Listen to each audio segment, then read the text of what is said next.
Well, hello there and welcome to an evening in 10 forward. This is installment number 81 and we are riding high as a kite actually, because we had to be high as a kite to actually sit and watch Starfleet Academy, which has, it's darkened our doorstep. Certainly this week, with not one but two episodes of Kurtzman era Star Trek. Another brand new show with a very original idea, not borrowed from any other source, certainly not ripped off in any way, shape, or form, with the most scintillating and interesting characters you've ever seen dawn your television set. I am, of course, being sarcastic as always. However, I would like to take this opportunity to say a big hello to Amy in the chat, Guna, Alia Abadi, welcome, A Good Place, and Stephen Bromby, with a special mention for RRTNZ, who left a super chat just before the stream saying, sorry, I can't join you all today. Have a great stream. Although, if you're talking about Starfleet Academy, that seems unlikely. Live long and prosper. My screen is very small here, so you'll have to excuse me if I'm going in super close to the camera. So Pavlum, hi, watched the second episode as first. I had enough after 3 minutes. Starfleet Academy should be for the best mentally stable people. Well, to be perfectly honest with you, it was a very long, it felt like a very long and tedious 8-hour slog to get through those 2 episodes, film reviews, and make videos on them to get out there. And I must say, for this channel, the videos have done exceptionally well. I'm just going to adjust the camera here, stop you all getting seasick. Yeah, the videos have done exceptionally well. So a lot of YouTubers are certainly doing better than the free premiere on YouTube of the first episode. I mean, something like that should be a viewership wet dream, I suppose, because you'd be able to gauge unrestricted access to the first episode and get some view figures in. And yeah, they did appallingly. They had a peak concurrent views of about 1,300. Now, that's far better than any little poxy internet show like this will ever do. However, the funny thing was, I don't know whether anyone noticed, but Gary Buechler of Nerdrotic did a live stream with a Spock action figure sitting on his mic stand, and that got well over 3,000 peak concurrence, so he actually beat the live streaming figures for the premiere of Starfleet Academy, which is absolutely hilarious. Now, Paramount Pictures, I don't know what's going on over there. I have absolutely no idea. I don't claim to be an insider with insider information, of course, because, and even if I did have inside information, it's nothing that I'd put out there in the public, simply because I don't know the full extent of what's going on over there. I don't know how long Kurtzman's got left. I could certainly hazard a guess, but it would be a guess at the end of the day. But whatever it is they're doing, it's not working. Kurtzman Trek, we know for a long time, we've known this for many years, is a completely failed project. It's a failed product. It doesn't sit well with the fan base. It doesn't sit well with really anybody in the Star Trek universe at all, in the Star Trek fandom.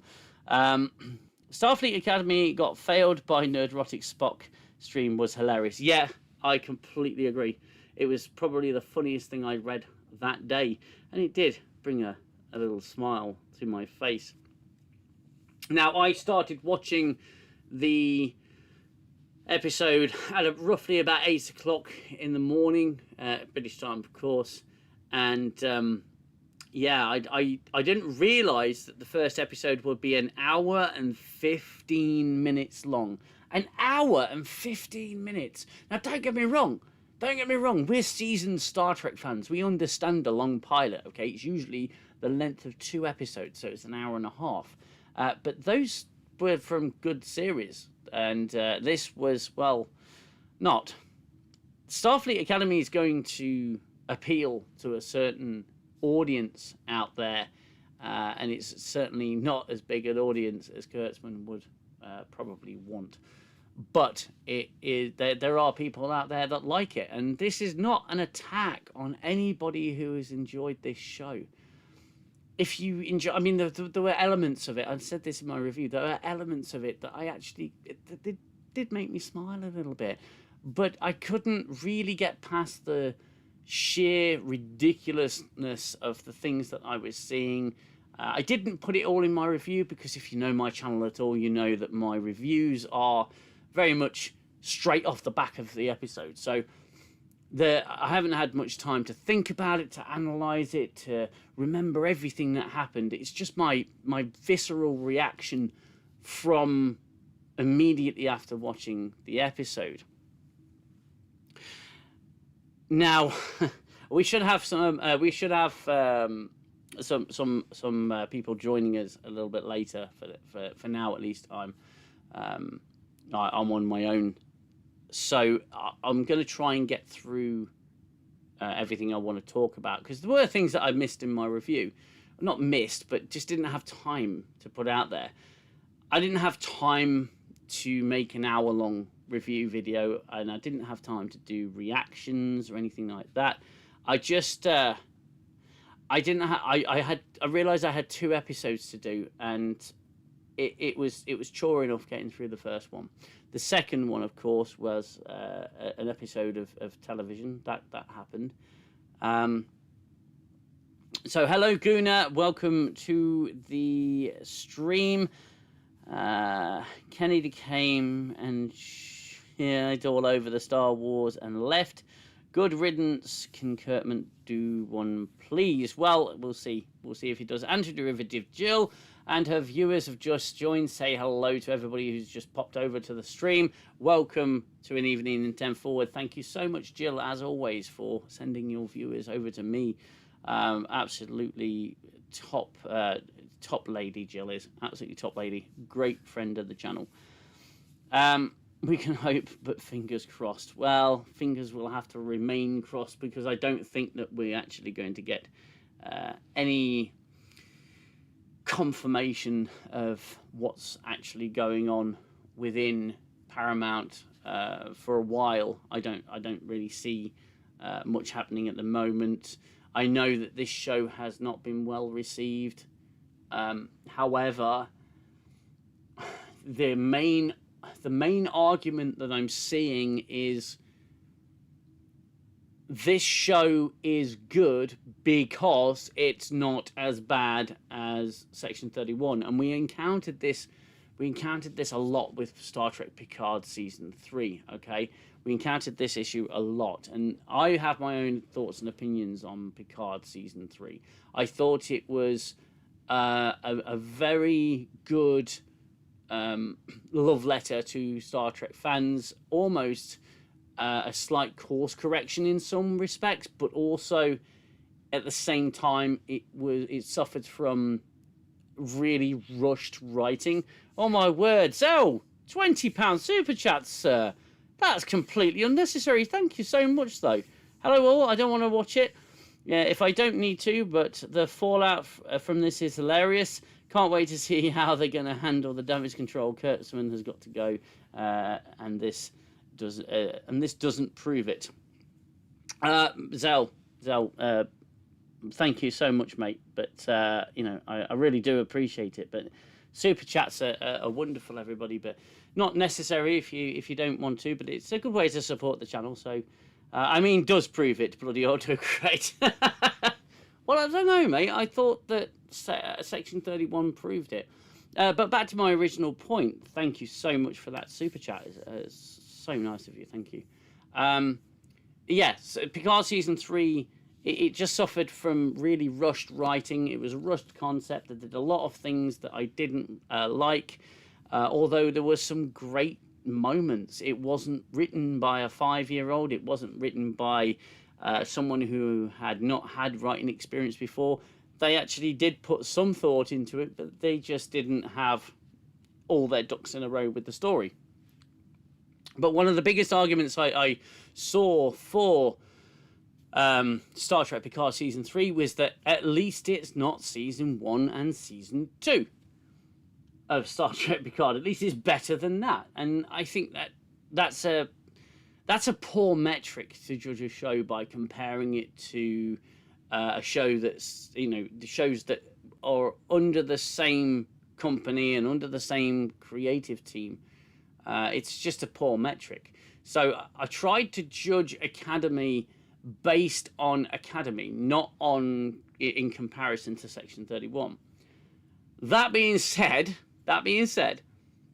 if I was to compare the two, Section 31 still wins. I still believe that Section 31 is possibly the worst mainstream release of any science fiction in a major franchise to this date. I still believe Section 31 is the most abysmal thing I've ever seen. I think Zell will attest to that, and I certainly heard Zell's reaction from downstairs as he was remotely watching it from my computer upstairs. I made the terrible error of leaving the sound system on, and the expletives coming out of that man's mouth were something to behold. I could autoplay that on anyone's stream and probably get them demonetized. So yes, I tried to judge Academy by the merits of Academy or the demerits of Academy. Autocorrect is evil. You're not wrong, sir. Autocorrect is evil. Many a time I've been misunderstood through autocorrect. So yes. Yeah, we're going to get in and talk about Academy in just a short while. I do have a little slideshow of all the screenshots that I captured for my review. Just about managed to get them on this computer in time. Section 31 is the lowest, but from what I can see, Academy is cutting close. I don't know, mate. Having watched it, it's not as bombastic, It's not as bombastic and ridiculous as Section 31, but it is stupid and ridiculous and full of conveniences, of course, which we'll get into it in a little while.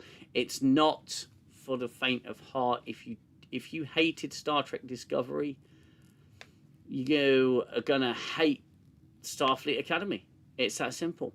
And like I said, there were elements of it that I did enjoy and that I did like. And when I talk elements, I don't mean very large elements. It's just like a little nod here or an appearance there. Beyond that, it is just more Kurtzman, as put it, window licking. Because that's what it is. It's barely television. Now it's a very pretty show in terms of visual effects. The visual effects are pretty much up to the rest of the standard of New Trek, which is clearly a lot of money's been pumped into them. But you're going to make me watch it. I am not. I made a promise last week that I was not going to make anyone do anything. Absolutely not. But watch it at your own peril. The second episode especially is a real serious slog.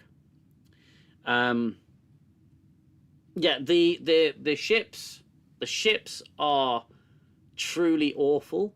The Athena, now we see the Athena and we see a profile of the Athena, looks like crap. It is possibly more uglier than Discovery, and Discovery is a pretty ugly ship. It was horrendous, and there was a lot about the show that was horrendous. As I said in my review, I think that seeing the holographic Doctor be the holographic Doctor even under a new Trek umbrella. It was still nice to see Robert Picardo back as the Doctor, playing that character. However, Robert Picardo has certainly not done himself any favours in the community thus far. And, well, it's new Trek, isn't it? It's going to be bad. It's going to be bad, and we knew it was going to be bad. Season 3 of Picard was an IQ test. Excuse me while I go eat a comm badge. We'll get there. We will get there. The USS Feathery comm badge. Yeah. Mike Kess, good evening from Germany, Mr. Dangerman. I salute you. Well, no, sir, I salute you for supporting a silly sap like me in the first place. So thank you very, very much for being here. I'm going to bring up the old slideshow so I can talk you through some bits. I've sort of got no real control over this. Hold on, let's have a look. There is a pause button, so I can pause. That's fine. Absolutely fine. So we've got the 60th anniversary tribute, I suppose you could call it, where they are warping all the ships through their epileptic warp background, where you used to have the Enterprise, all the relevant ship flying around. Now you have all the variants from all the shows. You have the original series Enterprise, you have the Enterprise D, you have the movie refit, sorry, you have the Enterprise D, you have Voyager, you have the Defiant there somewhere, and then they go on to Discovery, and I'm thinking, you keep that ship away from my eyeballs, thank you very much. You got the NX-01 there as well. I think that morphs into Discovery. That's the most insulting thing. Let's see. It's the worst design of a ship I've ever seen. Even the Blake 7 ship made from air fresheners or was class. So what's their excuse? Their excuse is that they have absolutely no imagination, and I made that point in my review. I gave a comparison to the Federation starships of past, the cool, sleek designs, the way they look, the way they move, the way they glide through space. Fantastic. If you are enjoying the stream, please hit that like button. That will help the numbers and help the channel to grow. And if you haven't already subscribed, please subscribe to the channel. For my little channel, however, it has been doing quite well as a result of these reviews. So ultimately, it is kind of worth it. I've gained about nearly 70 subscribers from just the 2 videos alone. So that's very, very awesome. Having people coming and joining the channel is very humbling, so thank you very much. I didn't mind the ship transition apart from the last 3. Yeah, same here. No Enterprise E. I don't care if it was Worf's fault or whatever. Yeah, we never did get an answer on that, did we? Earth, a pizza cutter diversity ship. I hate that design. Enterprise D remains my favourite next to the Defiant. Yeah, the Defiant's a cool little ship. And yeah, little. The episode, it begins. So it begins with a monologue from Captain Stereo, Captain Aki, whatever her name is, Nala Aki. I swear these names are insane. Thank you very much for everyone who's just hit the like button. That has surged up, so thank you very much. Yes, a monologue talking about the burn, the terrible burn, and there it is. This is the moment that changed Star Trek forever. This is the moment where they said, you know, all that Federation stuff and all that Starfleet stuff and all that Utopia stuff and everything that came before.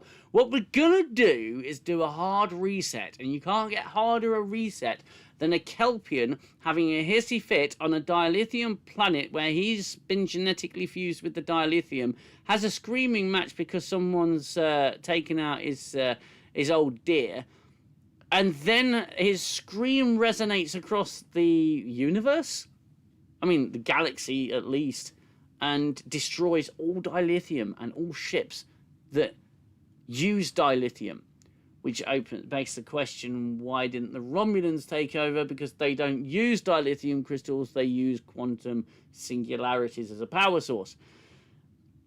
But that's just a small thing. It's just a small detail. You just need to forget that. So, I can't believe I'm saying this. So yes, all the dilithium exploded. And the Federation and Starfleet decided to part company and say F you to the rest of the galaxy because they simply couldn't warp anywhere. Pockets of isolation began to form, as is tradition in all Kurtzman Trek. And everything got divided, and the galaxy was a very different place. Of course, we have no idea how it affected the Kazon, the Talaxians, the Devore, the Borg, the Hirosian. We don't know because they don't care about it. They just wanted to do a hard reset. So they did a hard reset, and we had the burn, and that served two purposes. The burn served to reset the stories, a clean slate. So far in the future, after a massive disaster, we can do what we want with the Federation. We can turn them back into a nihilistic, xenophobic, dark, dank organization with no hope and no future. The second one, of course, was to hail the grand entrance of Space Jesus of the days of yore, from the early days of Discovery. The Discovery came through time and got to the other side, where the Federation was destroyed. It was decimated, and we had the one guy on the space station flying the Federation flag, hoping one day someone would come along and save the Federation. And Michael Burnham came from on high to help the Federation to rebuild. All hail Space Jesus, because that's the only reason she's there in the future. Anyway, the burn. So this is post-burn. This is Discovery era, and we are going to be watching the evolution of Starfleet Academy, the birth or the rebirth, like a phoenix from the ashes of Starfleet Academy. However, it's not the Academy that we once knew. No. The standards, the sheet, the pad that had a list of all the requirements to get into Starfleet Academy must have been lost in the burn. Someone somewhere just had a copy laying around, and it just got annihilated. Absolutely annihilated. So this is a very different Starfleet Academy. Just breaking one moment to read some of your comments. Combat ship, whatever next. A cadet swallowing a combadge? No, cadets don't swallow combadges. They have higher recruitment standards than that. Have you ever eaten a combadge? No. Are you sure? Yeah. My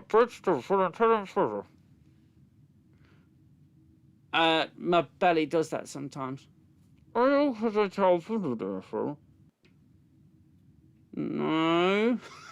You can just imagine it, can't you? It's just fucking stupid. It's so stupid. I swallowed my combadge. The doctor replies, already? Like she was expected all along to do that. How does a scream travel? I thought there's no sound in the vacuum. They did explain that. Magic. Not magic. Science, because science is so effing cool. No, he genetically bonded with the dilithium crystals, and I don't know, screamed, they resonated, all the dilithium vibrated and blew up. So there you go. Apparently that's it. Juana Cruz, hello, my friend. AI didn't know when it came up with the burn idea. When it came up with the burn idea, yeah. The burn idea. The burn. Because the Burnham Burnham saved everyone after the burn. Cannot subscribe to the entire premise of the series that Starfleet's engineering corps cannot find an alternative way to power ships for 100 years. Yeah, just get in touch with the Romulans, say, look, you know, we're in a bit of bother. Do you remember when Jean-Luc Picard tried to save you all? Do you remember that? Could you just maybe reciprocate, do us a favour?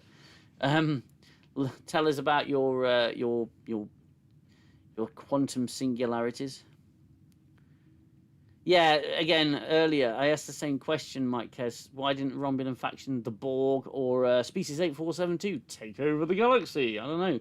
Everyone seems pretty vulnerable at that point. What about the Dominion? What happened with the Dominion? Did they all die? Did they all get destroyed? I mean, they had shapeshifters in the last season of Discovery. How did they get about? You know? Did they come through the wormhole? And if they did, how did they do it? Did they have warp-capable ships, dilithium ships? I don't know. Again, there's just no thought. They just go, oh, we just need to do a hard reset. And they didn't actually think about how they go about doing that.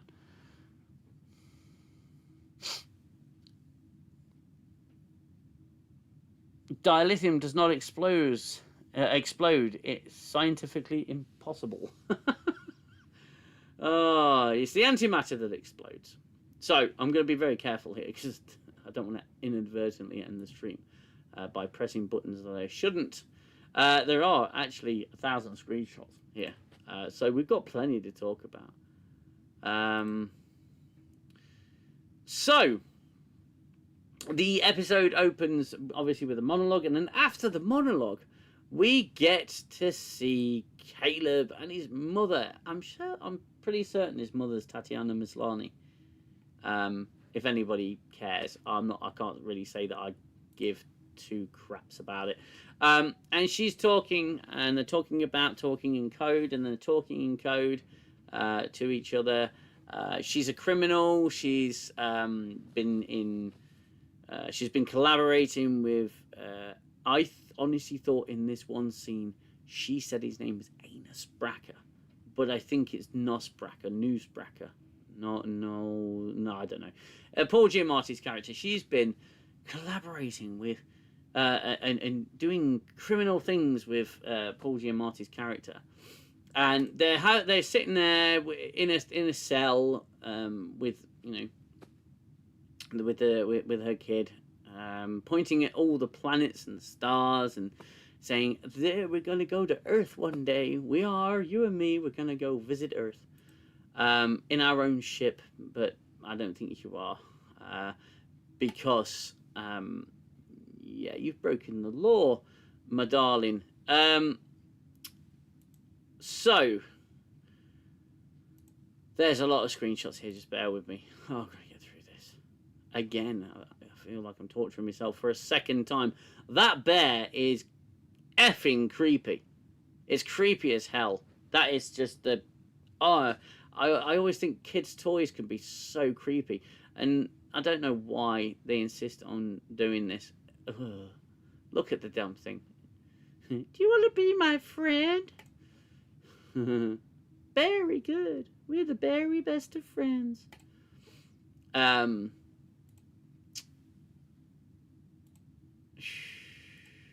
Starfleet. She's been captured by Starfleet. Basically, Paul. In come the Starfleet knobheads, which is what they are. They're Starfleet knobheads, and they've come to take her to her trial, with Captain Akai, Stereo Hi-Fi. She's a judge, and they're going to take her over to the trial, and this place where the trial's taking place, it's a planet with a massive, and I do mean massive, sandstorm, so much so they have to exposition that it's a sandstorm is coming. So you've got computers going, warning, sandstorm approaching, all vehicles ground immediately, warning, sandstorm approaching. It's like, yeah, we can see that. and you'll see that a consistent theme throughout this first episode is that they're throwing up exposition all over the place, and telling you what is happening as you can see it's happening, just in case you can't see it's happening. Absolutely ridiculous. There's Paul Giamatti in a bondage collar. I mean, just a standard collar, and he is being shocked with, I believe, pain sticks of some sort. Yeah, he's basically responsible for bringing down a supply ship, and the pilot was killed. So he's going to prison for 20, 30 years, a long time. Either way, Akai is going to send Paul Giamatti to prison. There she is. There's Holly Hunter. I struggle to get my words out. I sound like I've had a stroke half the bloody time. But Holly Hunter, there are a few scenes in this episode where I thought she needed to do perhaps a second take, and I cannot believe they didn't do it, because there's one point in the episode where she goes, and I cannot understand. I literally will need subtitles to figure out what she's saying. So they're both brought in front of Holly Hunter, Captain Stereo, and well, Anus Bracker has been very naughty. He's been very naughty. Brought down a supply ship and killed a pilot. And she says, "You're a naughty man. You're going away for a very long time, because I'm all high and mighty, and you're just a criminal." Don't forget to hit that like button, guys, if you are enjoying the stream and you're watching and you haven't yet hit that like button. If you're enjoying it, then please hit the like button, because it will help the channel to progress and move along. Move along home. There you go. I said it. Move along home. Ugh. So, she says, "You're a naughty, nasty man. You're going to prison, Paul Giamatti. You are done here." And then she turns to Caleb's mom and says, "Yeah, you're going away too, because you're an accessory to murder." She says, no, you can't do that. What? This is unbelievable. I'm a criminal too, but are you going to punish me as well? What about extenuating circumstances? I have a child. And she says, well, no, the child will be taken and sort of absorbed into the Federation and be a steward of the Federation, like something out of something out of freaking Lord of the Rings. Yeah, steward to the king.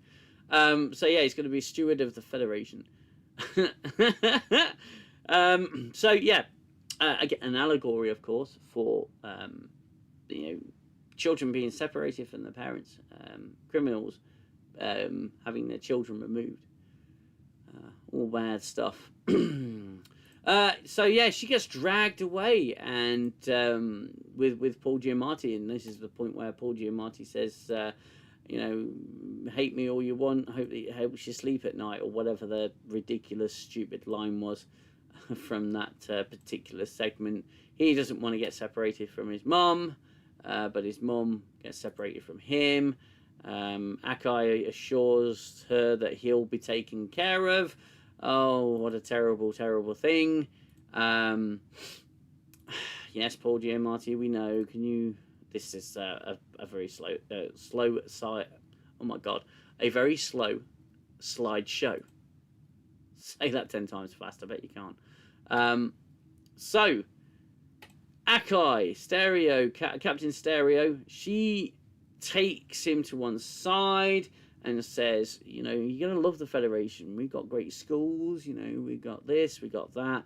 We're amazing, we're awesome. We're a bit fascistic at times, and we're a bit, we're not written exactly well these days. But you know what? I think you're going to fit in well here.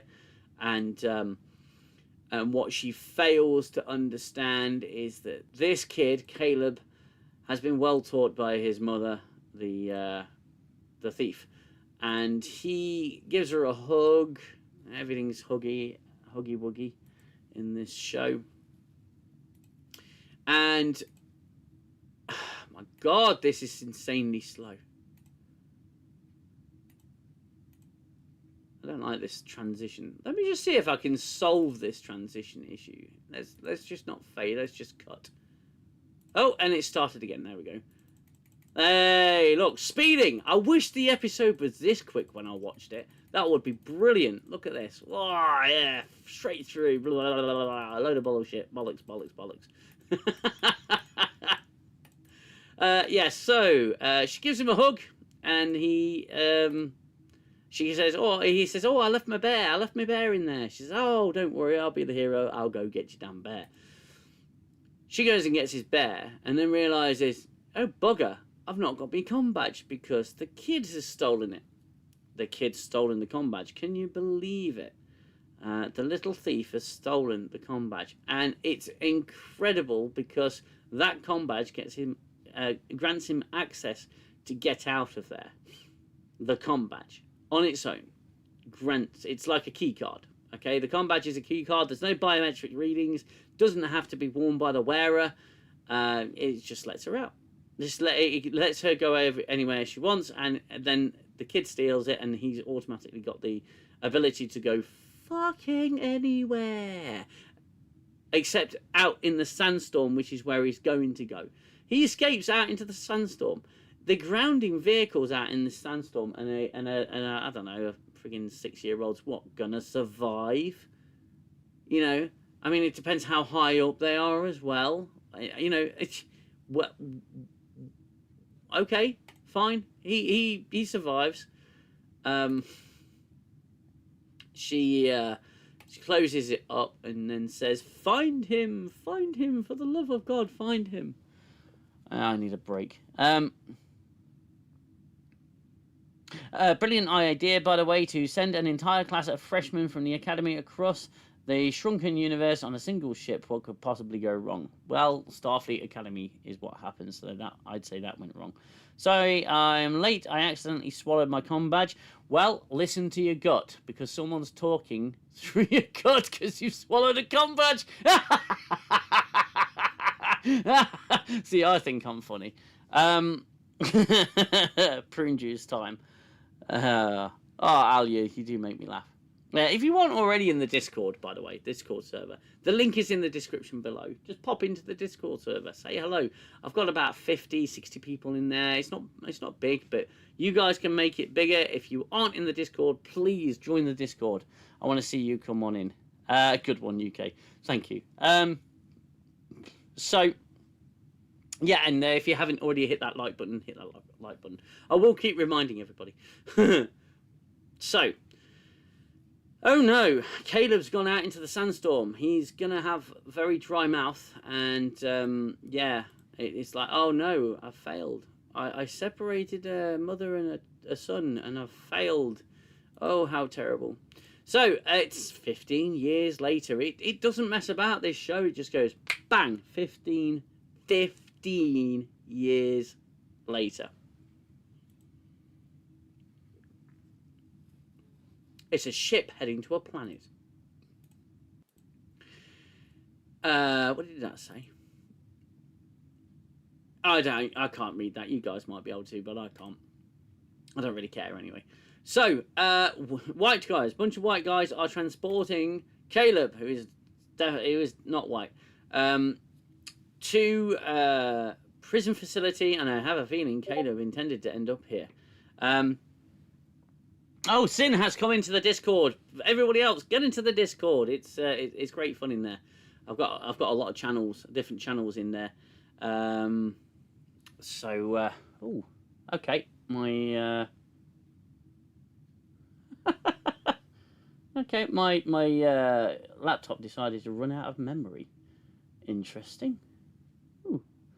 1 second, just popping out the chat again. Let's see. Right, okay, back on track. There we go. Matt Ross. Hello, Matt Ross. Oh, welcome to the stream. If you don't know Matt Ross, fantastic fella. He's got a podcast called Yelling at Gaseous Anomalies. That's the one. So thank you very much, Matt Ross, for joining. And check out Matt Ross's content. I've got a lot of links in the description. Head off and go and and subscribe to all those channels there, because they're great. They are my subscribers, but they're also great creators and such as well. So yeah, please check out their work. Check out check out Zell's band page as well. Okay, so this is Caleb. He's a prisoner because he's been a naughty boy all his life, and that's all going to be someone's fault, but not his. So he's wanted on Cardassia, he's wanted in the Klingon Empire, he's wanted all over the place, loads of different charges. He's a very, very, very bad man. He's a naughty boy. And, some shit happens. He goads them into attacking him. He gets attacked, and they beat him. They're beating him up. And then he manages to commandeer the shuttle. Yeah, he pushes the guy's face into a force field, and the other guy drops the force field. He drops the force field. The pilot drops the force field, allowing the convict to gain control of the ship. So he's gaining control of the ship, and he's trying to find his mom, because that's going to be the entire plot point for this series. Is he's going to try and find his mummy. Please use Starfleet Academy proper language, the horrific bitch or bro when responding. I've got to be careful of my language this early on in the stream. I'm being watched. Yeah, so he's commandeered control of the ship. He's doing a search using the computer to find his mum. His mum is not on this planet, and then the guards try to subdue him again. He ends up kicking the joystick, which sends the ship out of control. And it's flying through the air. It's doing a bunch of Kurtzman maneuvers, and it's bouncing off of things, bouncing off of mountains and stuff.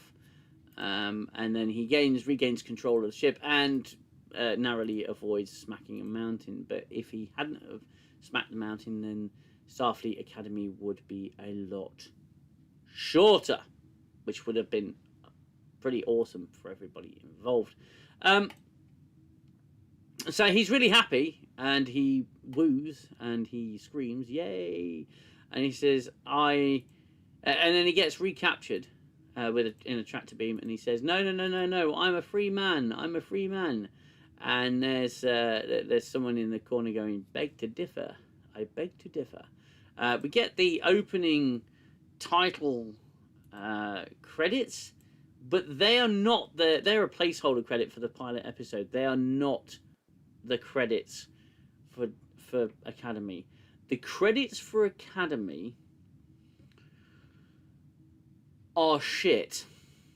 Anyone who's seen the second episode, please hit up in the chat if you've seen the second episode and the opening credits of this show. They are shit. They look shoddy as hell. They look like they were put together by a 5-year-old in about 10 minutes. And then we cut to Bajor.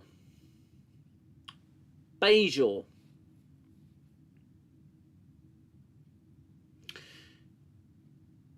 Did he understand the significance of Bajor? Well, I would certainly hope so at this point. I would certainly hope so. Because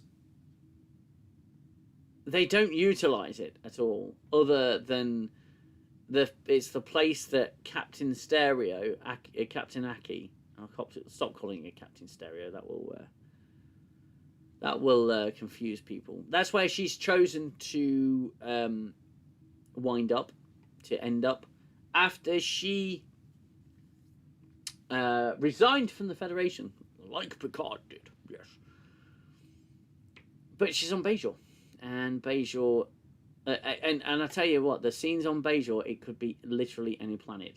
There's nothing that makes it Bajor. In fact, it just looks like some kind of modern building on Earth, surrounded by trees.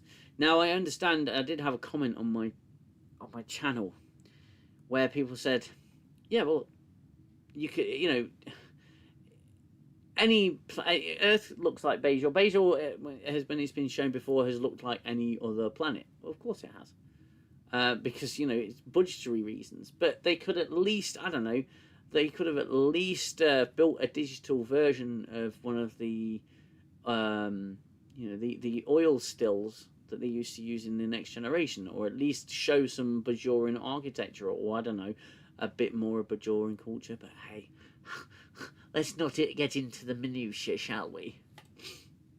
So she's trying to teach some kids about the art of negotiation, and she's telling them to fess up.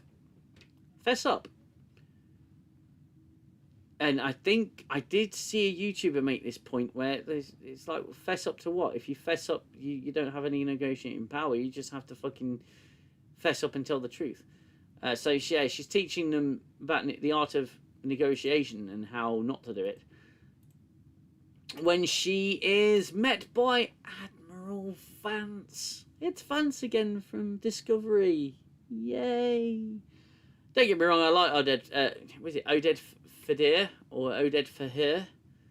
I like him. He was good. He was Carlos in Resident Evil, although those films are absolutely abysmal. They were pitiful, those films. And he was in The Mummy as well. What he's doing in this, I have no idea. What an absolute shit show. Anyway, Vance comes by and says, "Hello, Nala Aki." I think her name's Nala. We want you to come back to the Federation. She says, "I left the Federation because I split a family up. I tore a mother from her son. I tore the family up, and I regret it. It was the wrong decision to make." It's like, well, the mother was a criminal. She did bad things and she had to be punished for it, and you felt so guilty. You resigned from Starfleet. You gave up your commission because you felt guilty. Again, just like Picard did. "I resigned my commission because Starfleet would not allow me to go and rescue the Romulans from the very large plot device, plot element that was the blowing up of the Romulan sun, or the sun that was very close to Romulus. They wouldn't let me, so I said, if you don't let me, I'm going to resign. And then they let me resign." An absolute joke. Bajor equals a member berry. Well, yeah, I think... Was it a member berry? Or was it literally them just going, "Oh, we need a planet for her to be on"? What was one of the famous ones? Oh, Bajor. Old man Picard voice forever. At least it's not Pelia. So yes, he's saying, "You're the best negotiator in the universe, Nala. Okay, we need you back. We need you back." And she goes, "Oh, sorry, it's not going to come back. I'm just not going to come back at all. And there's no point. I just feel too guilty." And she says no. And then Vance, he turns to her. Oh, I don't know, this bullshit conversation that they're having. "You'll come back. We need you." "Oh, I don't want to come back. You understand what I'm saying." Yeah, she yeah, she's walking off, and he says, "We've found..." Oh, what was his name? Oh God, I've forgotten his name. What's his name? Caleb. Yeah, that's the one. He says, "We found Caleb," and she goes, "Oh, really? You found Caleb?" "Yeah, we found Caleb." "Well then, I've just changed my mind. I'll come straight back. Thank you very much." Hoodly-hoo. Off we go to Industrial Nightmare Prison Planet, where Caleb's being held, and they put a mask on him because he's a biter. Yeah, because he bit the guy's ear off earlier. I didn't tell you that because I forgot, because it didn't matter. Let's just get through some comments here. Why is there an Andorian child there? Don't know. Here, Admiral Vance... "Oh, man, Picard voice forever. Separating families is reprehensible, Who knew Trump was still the president of the universe?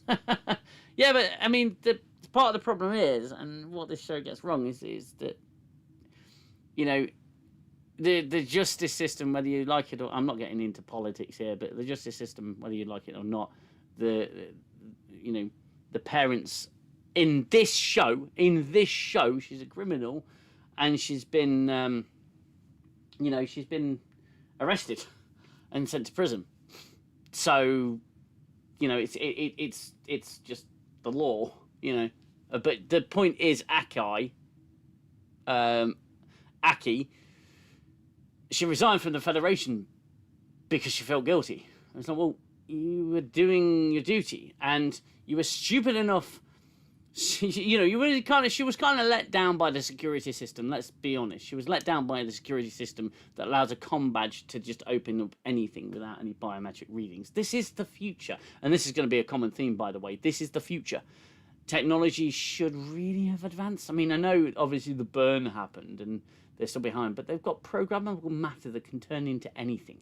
I mean, come on. Anyway. All the crew have been vaccinated, including the COVID booster variant. Too clear. Add more marbles, please. Yeah. I'm not taking the piss out of Holly Hunter. It's just, you know, if, you know, I struggle, and if a director turned to me and said, Mr. Richard, sir, you have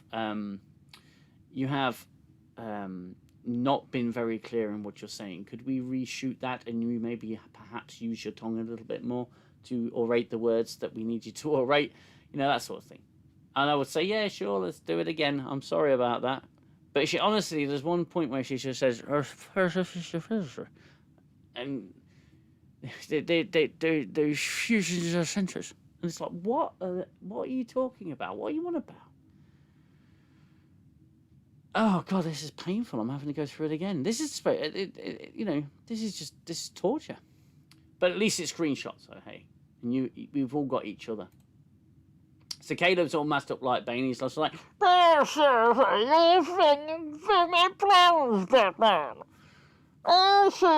returned, Captain Miller. And yeah, he's sitting there with a mask on because he's a biter. And again, you know, just put the button right next to the chompy bits of his mouth. Yeah, use your tongue a little bit more. So she goes, you know, you should come to Starfleet Academy. And be a student in Starfleet Academy, and I'll help you find your mommy. Which is basically what happens. And she starts dancing there for some reason. She opens the door. That's right. She opens the door and says, "You use the door and it's open. You just need to go out." Sounds drunk half the time. And he's like, yeah, she really is tiny, isn't she? Look at the size of him compared to her. It's just like, holy fuck. Clayton Rumley's in the chat. If you don't know who Clayton is a fantastic author from Canada, and he wrote a book called Holocene, which I have bought and read. It's a fantastic book, so if you haven't already checked out Clayton, please check out Clayton Rumley. He is an absolute gentleman. They didn't need the thumb to unlock the handcuffs, oddly enough. Yeah. Why is Aki played as a child? She can't even sit correctly. Yeah. Yeah, it's a bit weird. So. Yeah, so you've got basically her recruiting him into Starfleet because she said, "I hope you find your mother," and then he goes, "Yeah, all right." I reluctantly join. She sat on the shuttle looking at the old Femhadar there. Look at the Femhadar. You know what? Actually, what I'm going to do for you guys, because I think you need to see this a little bit closer and a little bit bigger. I'm going to make this bigger so you can see what I saw. Let's just go in deep, shall we? There we go. You don't need to see my face. Bye-bye. There we go. Oh my God, it's hideous.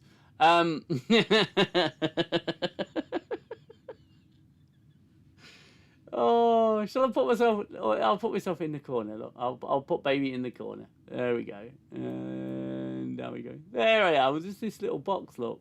Oh, they're cute. Anyway, I'm not drunk. I promise. I don't need to be having to go through this trauma again. Right. Okay. So yeah, she's looking at the Femhadar. There's a Femhadar there,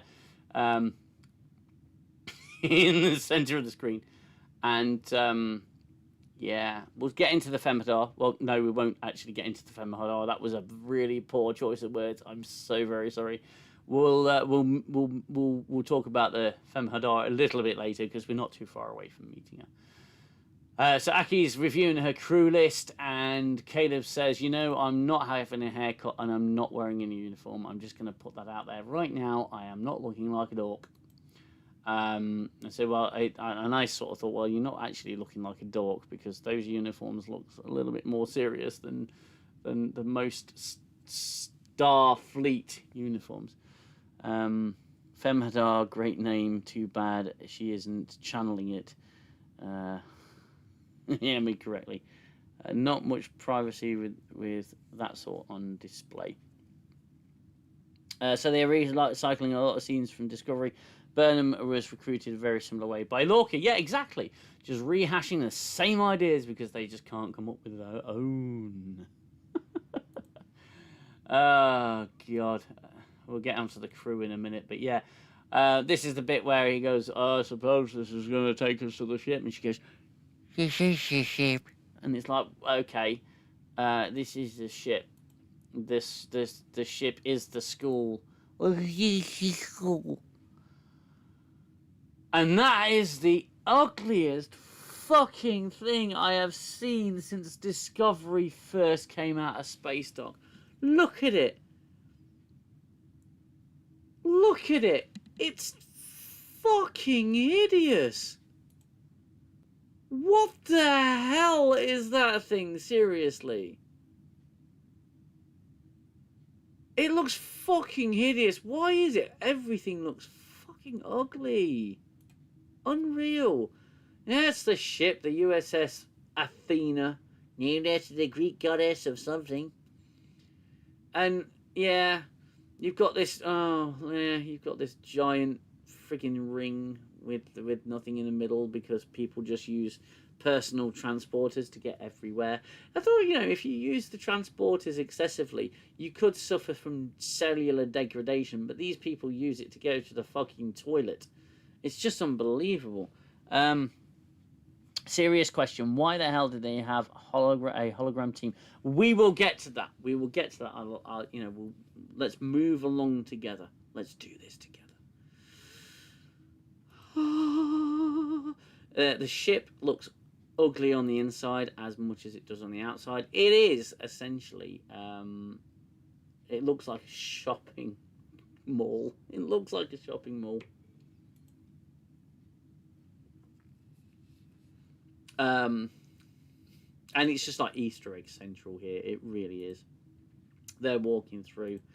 You got robots here. You got little droids here, droids there. Shall we see if we can zoom in at all? I'll pull it up a little bit more. No, it's just a fucking robot.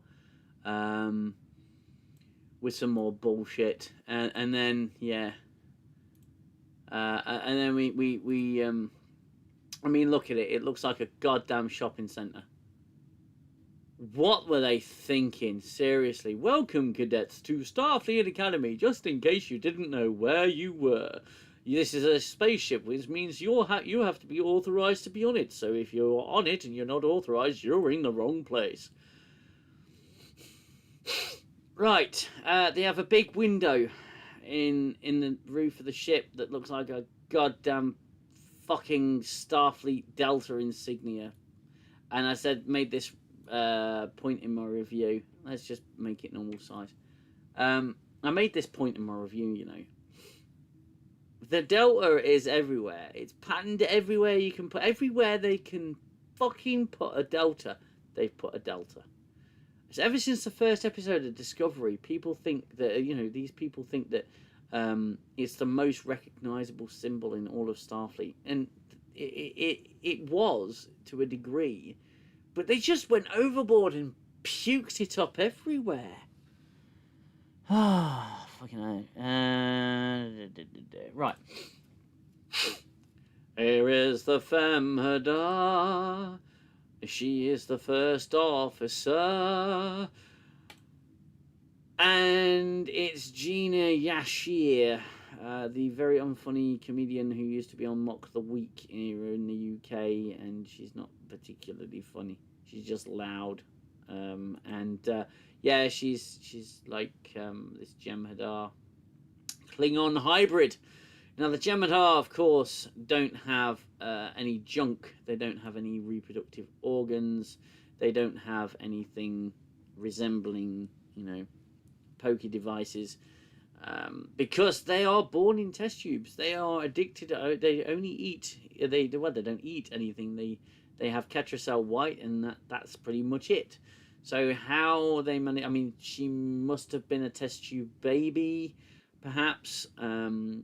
If I was the Dominion, I wouldn't want the Jem'Hadar to be reproducing, because then you lose control of the population. So how the fucking hell does she exist?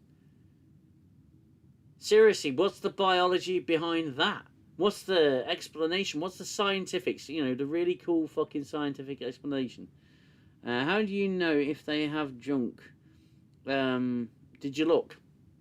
I used something called common sense. If you are designing a soldier, you would not want an appendage such as that to have any kind of, to present any kind of weakness. Would you? Oh, you can neutralize our highly advanced genetically engineered soldiers by knocking them one in the jellies. It's just ridiculous. It's an entirely stupid thought to think that they have any hope of reproducing. The founders would have genetically modified that shit right out of them. Absolute fucking joke. They don't put any thought whatsoever. It's possible the founders left them fully functional. Oh well. I mean, anyway, yeah, she's half Klingon, like a Klingon and a Jem'Hadar would ever get together. It's just stupid. Anyway, yeah, they haven't got the intelligence, excuse me, to explain the science. So just roll with it. Just stop thinking. Do not use your brain. Anyway, Caleb's having a look around. He's going, fucking hell, what can I buy at this shopping mall? And why is there a pond in the shopping mall? Yeah, Caleb gets a dressing down by the Jem'Hadar. I mean, he's really tall. He's really tall, and he's quite well built, and he's a lot more powerful. And she's dressing him down, and Holly Hunter's character is going, oh my word, he's getting dressed down. Look at this. He's getting dressed down by my favourite Jem'Hadar Klingon, Femhadar. And she's going, you know who you're talking to? You're talking to useless fucking name. I can't fucking remember her name from the house of bullshit and the lineage of my Jem'Hadar side. It's like Jem'Hadar don't have a lineage. Jem'Hadars don't have mummies and daddies and grands and grannies and grandpas and cousins. They're test tube bred for F's sake. Lineage? What lineage? I mean, about the only reference to lineage that the Jem'Hadar ever came out with was the alphas and the gammas. That's pretty much lineage to the Jem'Hadar. The ones were bred in a different quadrant and bred slightly differently. And she's dressing him down, saying, "Will you drop and give me 20?" It's like, you do realise this guy's probably not scared of you. I mean, look at that. Let me just torture you all. Look at it. Look at it. The Jem'Hadar. That's what the Jem'Hadar have been reduced to. Do you remember when the Jem'Hadar were not comedians? Do you remember when the Jem'Hadar were actually really stoic, stern, and actually spoke with authority, even when they had none? They still had authority?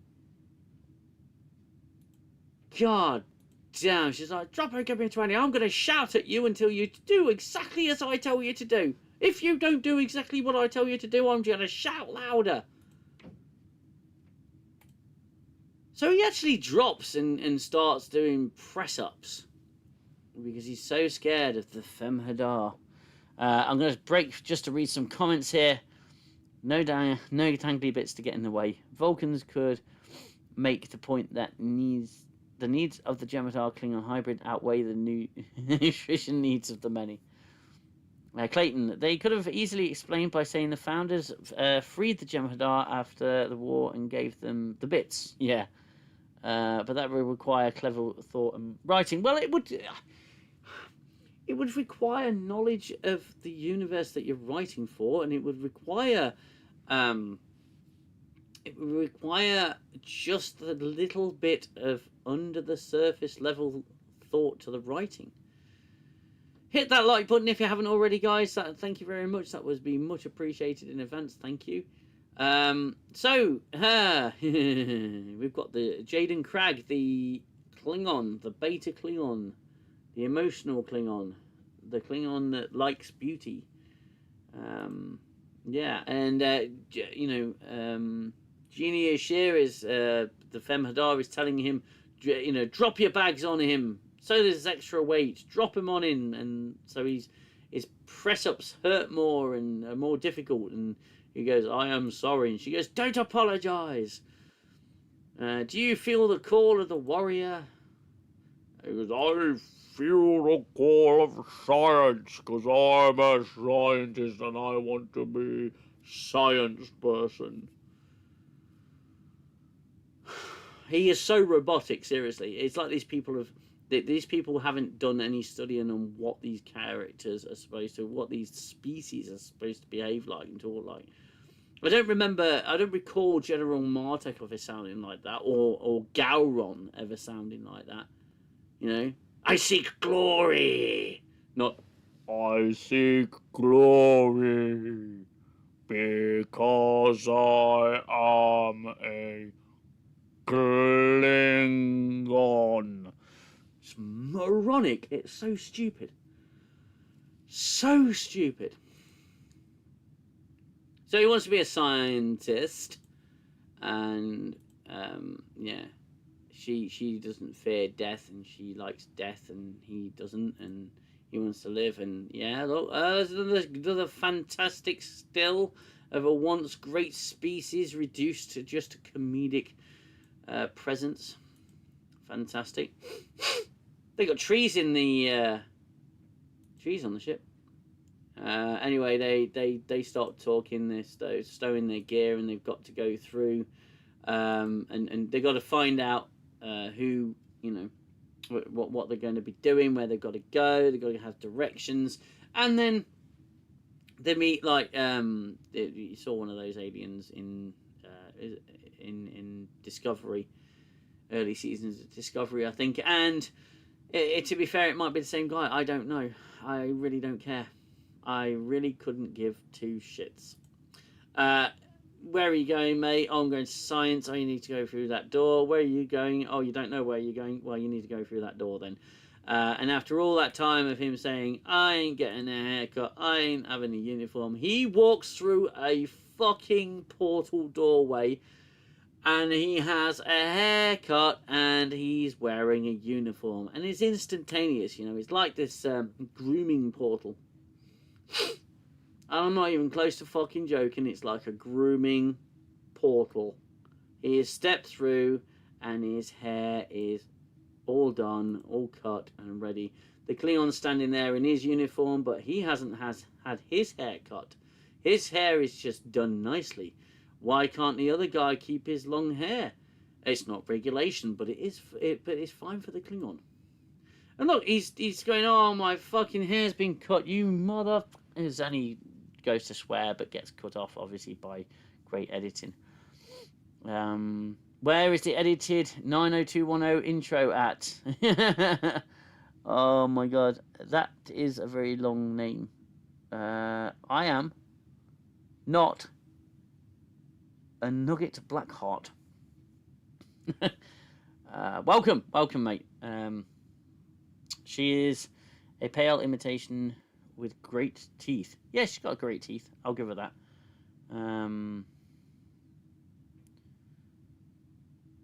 Also, as a Marinite, I do love that the focus on the Marin side instead of, Marinite.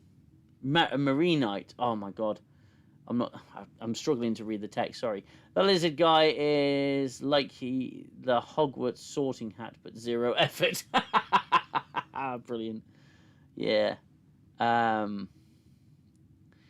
Too bad the portal couldn't also do the medical checkup and remove the parasites in Caleb. Yeah. Because transporters can remove stuff. They can deactivate weapons and remove stuff. Anyway, he has an MF moment. And we're getting closer to the combat swallowing here. This is going to be funny. So, they're all getting vaccinated against, syphilis or whatever it is. And, of course, we have the holographic doctor. There he is in all his glory. It's Robert Picardo. I have tremendous respect for Robert Picardo as an actor. As a person, probably not as much, but, tremendous respect for him. I mean, I don't know the guy, He plays a character on a show that I once liked. So, yeah, I love the character of the EMH, and it's nice to see him back. And he is very fun. He's just fundamentally the same character. He's the Doctor. He's written with New Trek dialogue, but yeah, he still plays the Doctor as the Doctor. I think the Doctor is literally just an Easter egg. He's something to tie the series to the older stuff, regardless. Because in the next episode, all he does is sing, and he runs one class, which you see for about 20 seconds, and then the rest of the episode, he's just singing. He's literally a tenor, literally a tool. I don't think they've evolved his character. But yeah, again, nice to see him back in some respects. So Caleb's got a parasite, which the transport portal thing didn't remove. The Doctor's quite shocked. What's that parasite doing there? And have you been going into bogs and everyone? And I really did get some great screenshots because they're pulling stupid faces all the time. And he says, check, just remember to check your stool. And then let me know if there's any problems. And he goes, actually, don't let me know if there's any problems. Right, we're here. We made it to this point. This, ladies and gentlemen, this individual right here, she is the one who swallowed the comm badge. She swallowed her comm badge.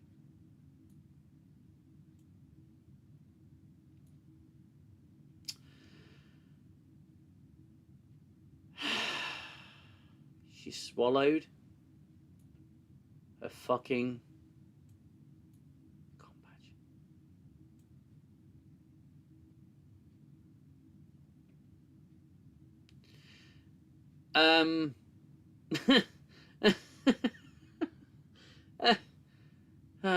She swallowed a comm badge. I mean,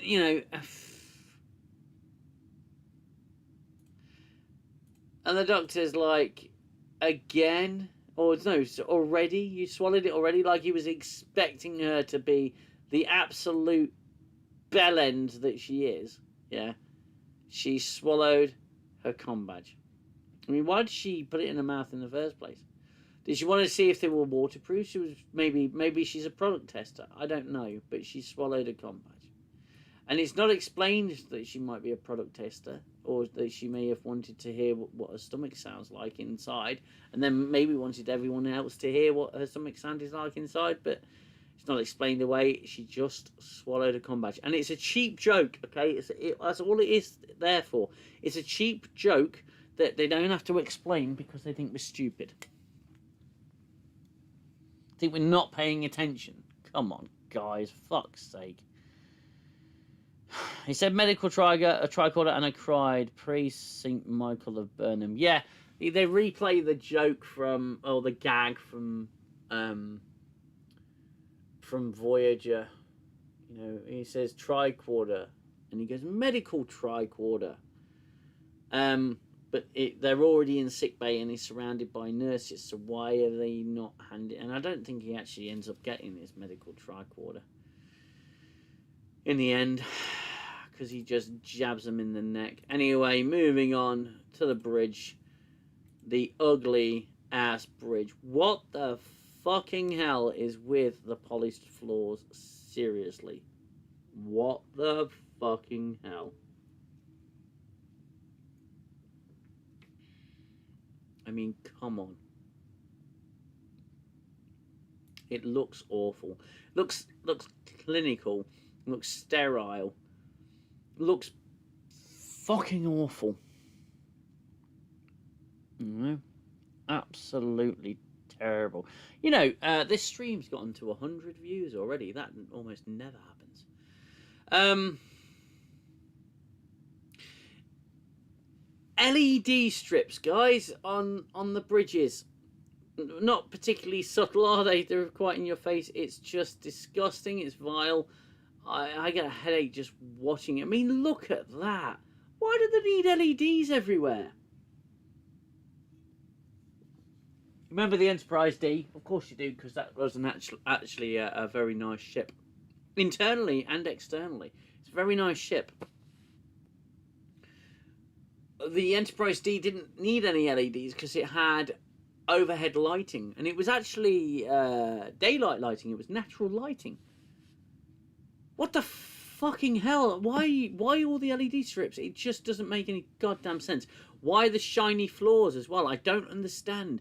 When you are on a ship that's shaking about, you want grip, correct? You don't want to be sliding all over the fucking floor.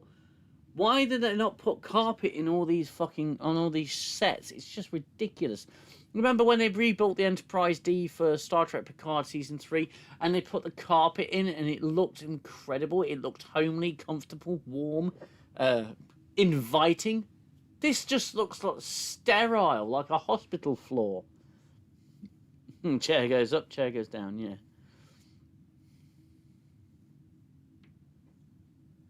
To be fair, I do like the design of the Athena on the exterior. Well, unfortunately, mate, I cannot agree with you on that, but each into their own. I think the Athena looks like a piece of shit. Nothing against you, my friend. I just think it looks awful. I think the starship design in modern Star Trek is non-existent. That's because I used to, as a child, I used to study the fact files of all the Federation ships, and I love the design from the classic era Trek.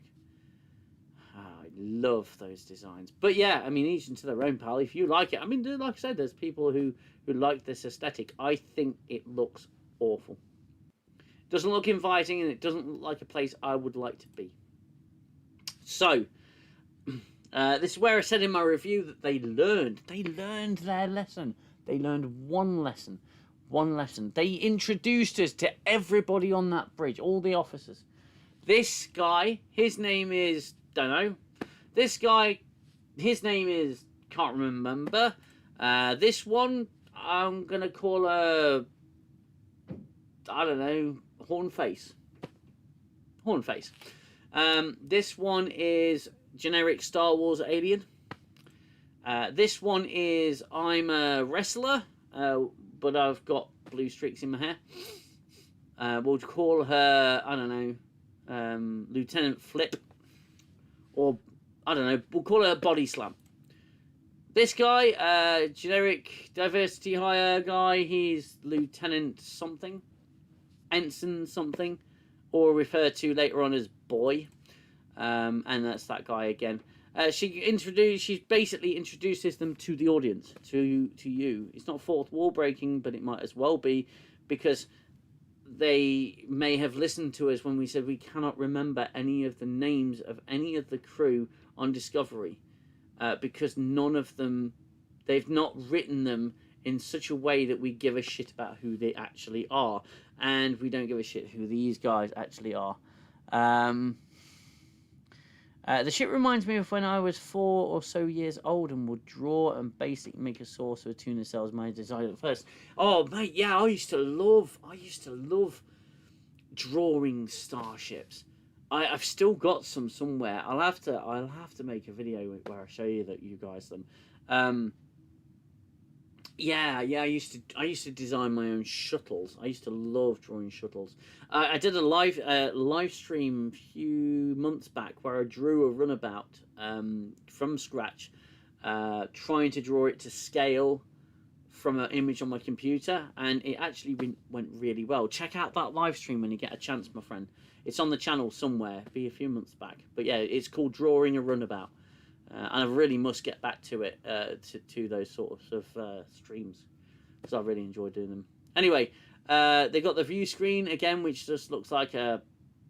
I don't even know what that looks like. It's fucking horrible. She's looking at a chair. She's sitting in a chair like she's going for a pee. She's sitting on the toilet there. Maybe the chair's got one built in, but she definitely looks like she's sat like she's going for a wee.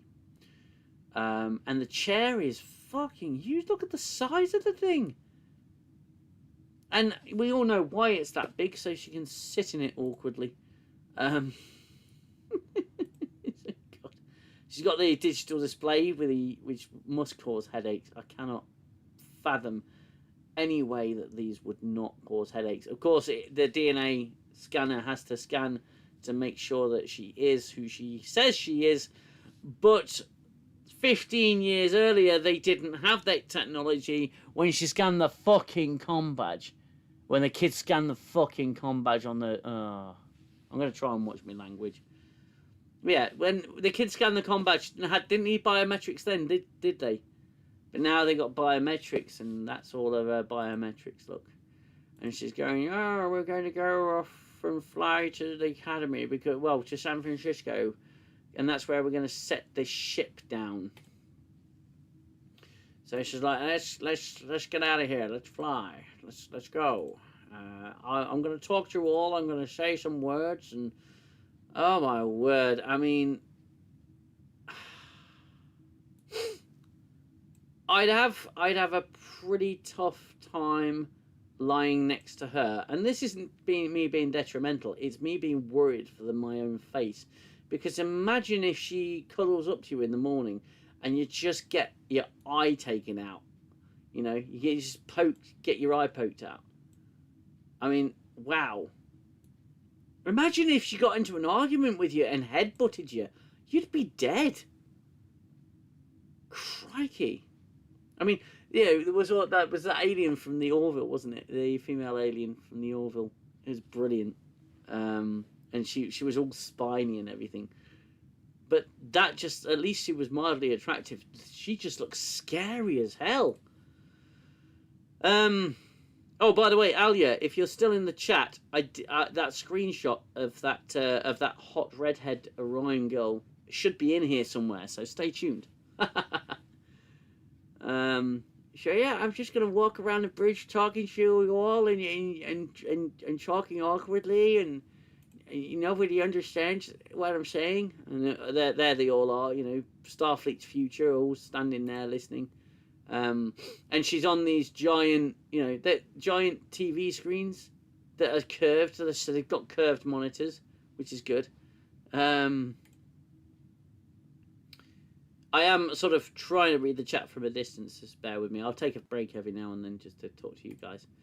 Oh yeah, there's Body Slam. Generic...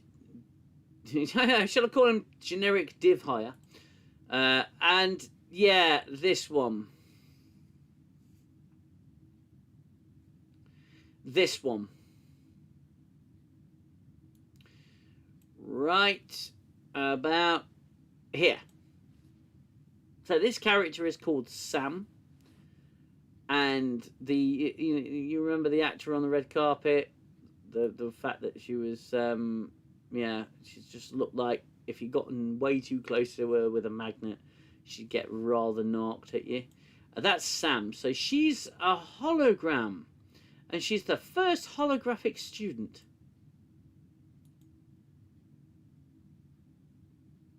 Why would you write in a holographic student? You can program a hologram to be anything. Why would they need to learn anything? I mean, don't get me wrong, the interpersonal stuff, yeah, sure, learn that. Why would you... I don't understand. It's like they've put a holographic character in just for writing convenience. There's no real point. Sam, I am the hologram. Yeah. Good to know Samsung still make displays. Yeah, that's true. Sausalito with nuclear vessels. I think they're in Sausalito. Nuclear vessels. What a grills, yo. Why is she looking like Mickey Mouse? Yeah, exactly. Apparently her program is 4 months old, but she's programmed as a 17-year-old. It's like, yeah, sure. All right, whatever. Shall we call her Tinkerbell? Precious? Princess Precious. There we go, Princess Precious. She is Princess Precious. Might be a mouthful. Yeah, look, yep. She's just only getting more precious. And Holly Hunter's still talking, babbling on about, the first... oh, yeah, what does she say? She says, some of you are the first of your species, and some of you are the last.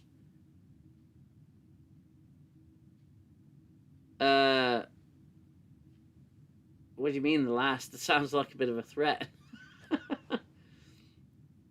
Some of you are the first of your species, and some of you are the last of your species. Now look, we got Caleb looking all, I don't want to be here because I want to find my mom. And we have the Wall of Heroes.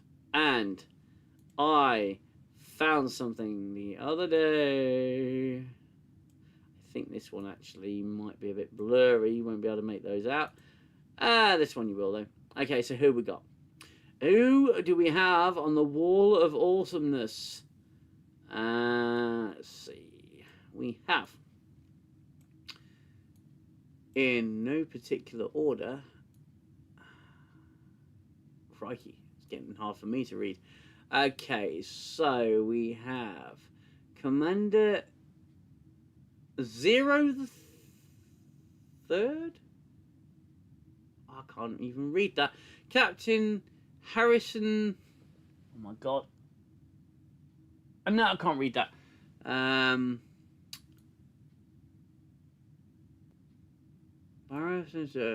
Right, this is the one here. I'm going to centralise it here. It's the one in the middle. Admiral Tawny Newsom. She's only a fucking writer in the show. Fucking Mariner. Tawny Newsom's there. Tawny effing Newsom. Get bent. Oh my god, who else we got on here? I think this is I think the two on the right, the two rows on the right are a crew. So we've got Lieutenant Tom Paris, so he never ever got a promotion. Commander Janice Rand, Captain William T. Riker, Lieutenant Commander Hoshi Sato, Commander Charles Tucker the third, Commander Deanna Troy, Lieutenant Commander Data, Lieutenant Julian Bashir, so he never made it. Admiral Harry something, that's not Kim, is it? Ensign Sito Jaxa. Yeah. All right. Yeah. It's just Lieutenant Nog, Captain Montgomery Scott, Admiral Leonard H. McCoy, Riley A. Shepard, Karen Farris. Basically, what they did here, and this is really important. Was it Harry Kim? I can't... Oh, Harry S.L. Kim. Oh, there you go. Right, sorry, Clayton, yeah. Basically, what they've done here, I'll tell you exactly what they've done. They've gone through the Star Trek Encyclopedia, yeah, and picked out all the names that they recognise. That's what they've done. I mean, God's sake. Look, ACPC Dorian Collins. Karen Farris, Riley A. Shepard. Do you know who those were, by the way? Do you know who those fuckers were? Those were the crew of the Valiant that got themselves fucking killed in the episode Valiant of the same name. Those officers there, they got killed in the episode Valiant in DS9 when they went and tried to be fucking retarded heroes. Stupid fucking idiots got themselves killed. That's why I say they picked out names from the goddamn fucking encyclopedia. Because they have no idea. These people should be ashamed of themselves. Those people died in shame. Dorian Collins survived. Fucking idiots. They're just picking names out of anything. Commander Samantha Wildman. Ambassador Spock. Lieutenant Natasha Yar. Christine Chappell. Captain Demora Sulu. Admiral Beverly C. Crusher. I mean, they're not even fucking hiding it. I'm sorry to swear so much, but I am absolutely effing livid. This is what they do. This is what they do. They'll just reference, they'll find the reference material, they'll copy it, and they'll just come out with the names. Sorry if I can't really see. I am literally sitting about 8 foot, about 4 or 5 meters away from the telly. I'm really struggling with my eyesight lately. Because I'm getting old, you see. Look, Philippa Georgiou, yeah, and Demora Sulu. All these names, all these fantastic names from history. And look, there's the Athena. There she is. Good Lord. Oh, Jesus Christ. I just need a minute, guys. Hello. I just need a minute. Let's get through some comments here. You all left some fantastic comments. Sorry for missing them. Where are we left off? Sam, silly alien moron. Yes. Don't forget to hold shift when hitting delete. Laugh out loud. Also, the lady at the bottom left, she's seen some serious shit. How about Minnie? Why are there so many overweight cadets? I'm going to get into that. In fact, fuck it. I'll get into it now. Right. There's several problems I have with what I've seen so far in Academy. Okay. So, we know it's a DEI show. We know about diversity, inclusion, and all of that lovely stuff. Okay, so I'm not going to go off on one about that specifically, but here's where Star Trek always got it right. They'd cured a lot of stuff. There's some stuff that they still can't cure. You have a Federation and a Starfleet with the technology, yeah, to cure illness, cure disease, and burn fat, and correct eyesight. You've got implants. You've got all different sorts of technologies to improve human life. Now, in the 24th century, you can't repair spinal injuries to the degree that, because of Worf in the episode Ethics. That's our baseline. But this is 1,000 years in our future, and the captain wears glasses. And they think they're being clever, because Kirk wore glasses in Wrath of Khan, because McCoy got him prescription glasses. They were antique glasses, by the way. They were a gift. They were functional, yet an antique. Ake just wears fucking glasses. What is the point? And people are, there's in the second episode, you see people who are in wheelchairs. Now, I got no issue with that. You've got to represent, fine. But in the 32nd century,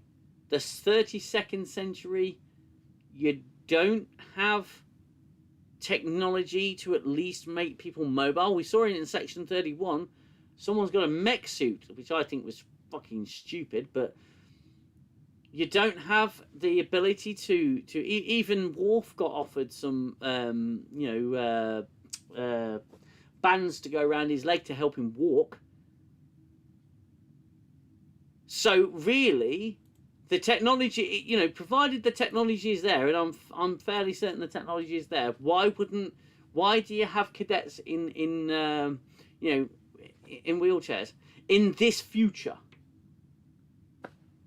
And I'm sorry, it's a sensitive subject, and you know, it goes against what I've been saying lately, but it's just baffling. It's baffling. Even Geordie, who was born blind, at least has something to aid him in his sight, in his vision. This is the 32nd century, where they've got ships that have parts that float and operate and move independently of the rest of the bloody ship.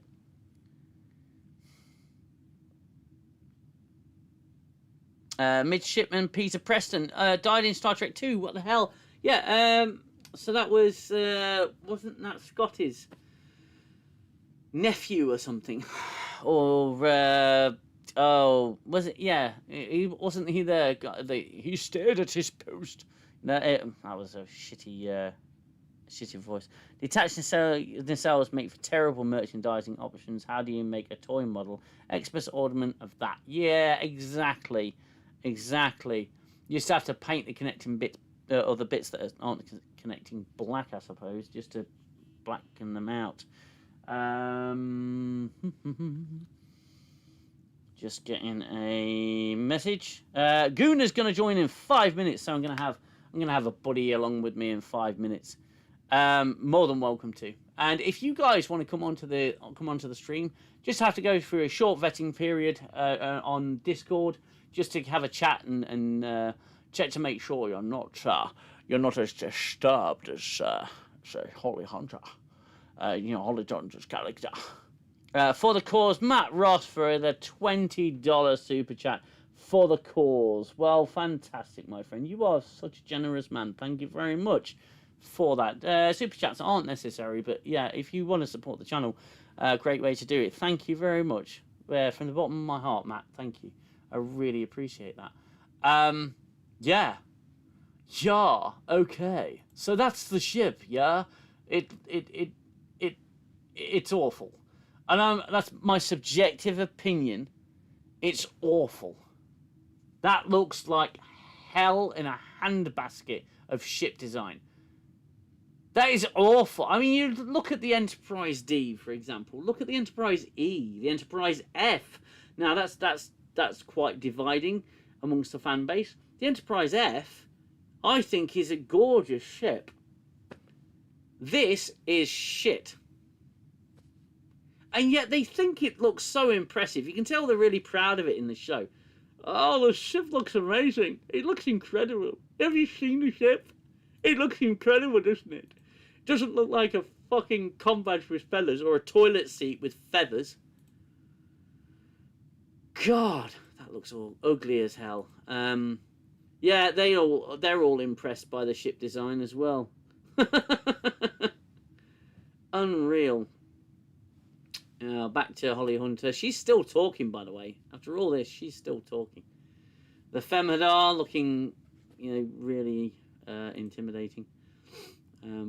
Yeah, Smiley Muck body slam there. And the Doctor's coming onto the bridge. He actually used the turbo lift, which is surprising. They've all got personal transporters and they seem to cheat their way around the ship. Fucking unbelievable. Yeah, hello, everyone's okay, Captain. Yes, I've come to sort your speech issue out. I'm going to sit in the chair like a hoe, like some kind of hoe.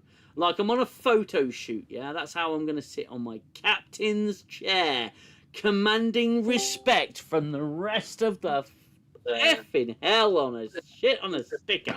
Speech issue out. Hello, Mr. Gooner. Hello, Gooner. How are you, my friend? Hello, how are you? You all right? Oh yeah, I'm loving this. Every second's a Sorry, bloody adventure. I had to jump off. I was there at the beginning and then I had to jump off, so I've not heard the last hour or so. So apologies, but Mate, we are literally just going through the stills, okay, wow. um, that I captured for my review, and yeah, I've been going off on one. But feel free at any point to come in and, to be fair, actually, let's have a quick Gooner breakdown Oh, you're of. kidding me? Oh, let's do it, mate. Let's go for it. I'll just get rid of this and we'll just hear your thoughts and we'll go back to it. How about that? Let's hear Gooner's thoughts. I'll get my bleep machine ready, shall I? Gosh, where do I start? I mean, I'm gonna probably repeat stuff that you've already heard. Go for it. I've only watched it once. I haven't really digested it because I don't want to, because I don't want to waste my time.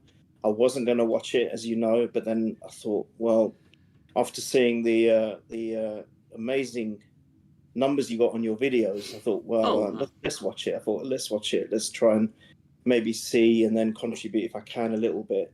So the first thing I'd like to say is, as a wannabe Klingon, I feel the calling of that pigeon. 100%. Honestly, I like uh, birds. I like birds. Okay, fine. So to be fair, overall, they haven't really focused on, other than Caleb. Is it Caleb? They haven't really focused on anyone in a major way. So it's difficult to make judgment on some of the other characters. But firstly, with Robert Picardo coming back, what a waste!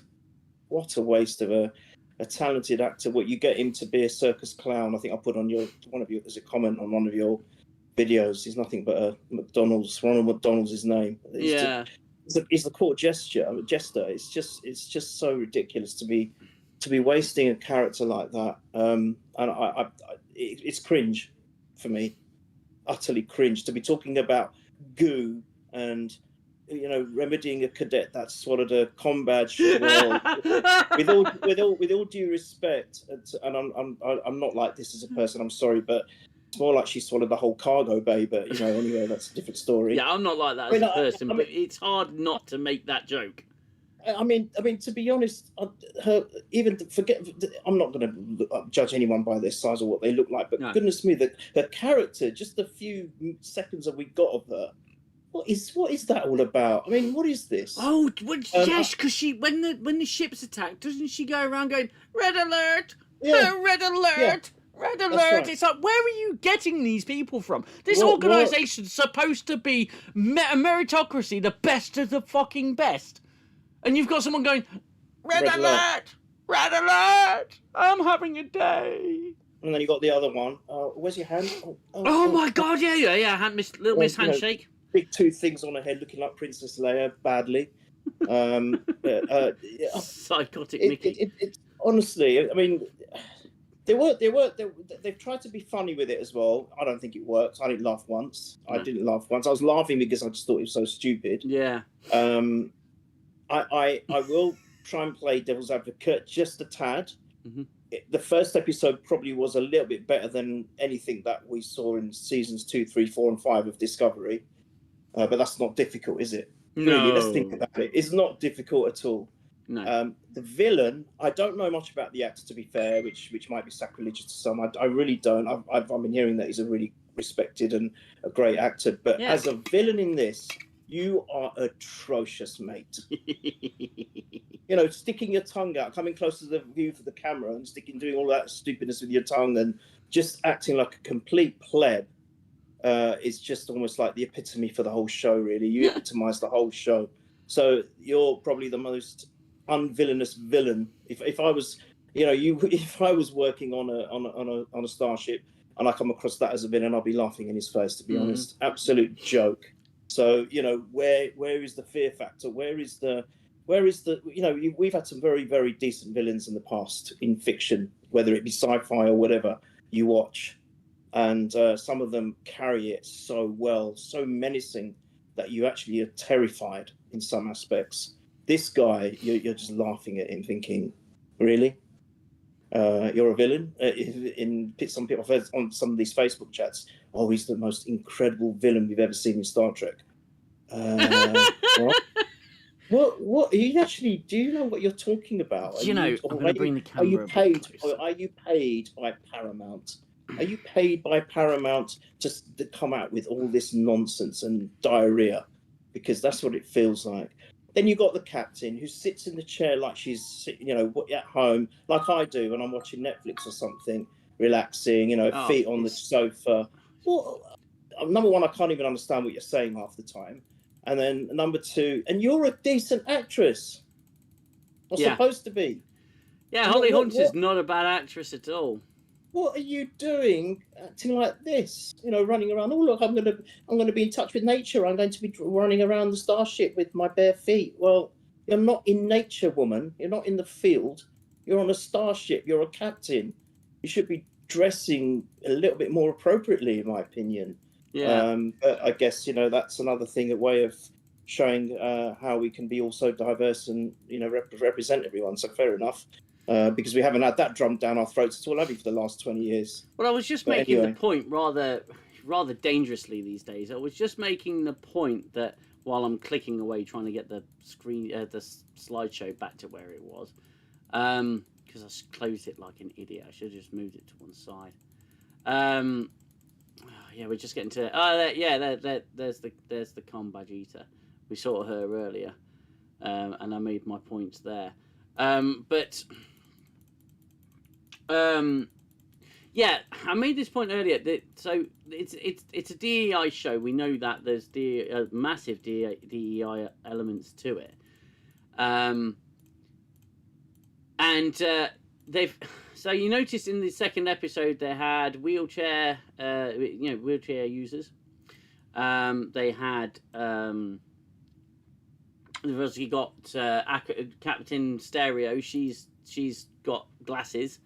So clearly ailments and disabilities and treatable illnesses, but they're not a thing in the future. And it makes no sense because we're 1,000 years in our future, probably about 600 years in the next gen's future. Actually, I better say about 800 years in the next gen's future. Then next gen, the episode Ethics, where Worf's paralyzed by a container and they can't repair his spine because there's just no way to repair that kind of spinal injury. He's given these belts that go around his limbs to try and, because they can learn to stimulate the muscles to get him moving, so at least he can walk. Now, it's Klingon. It's Klingon culture kind of got in the way of that, but that's an option. So why would you opt to be in a wheelchair in a future where it's possible for you to have mobility?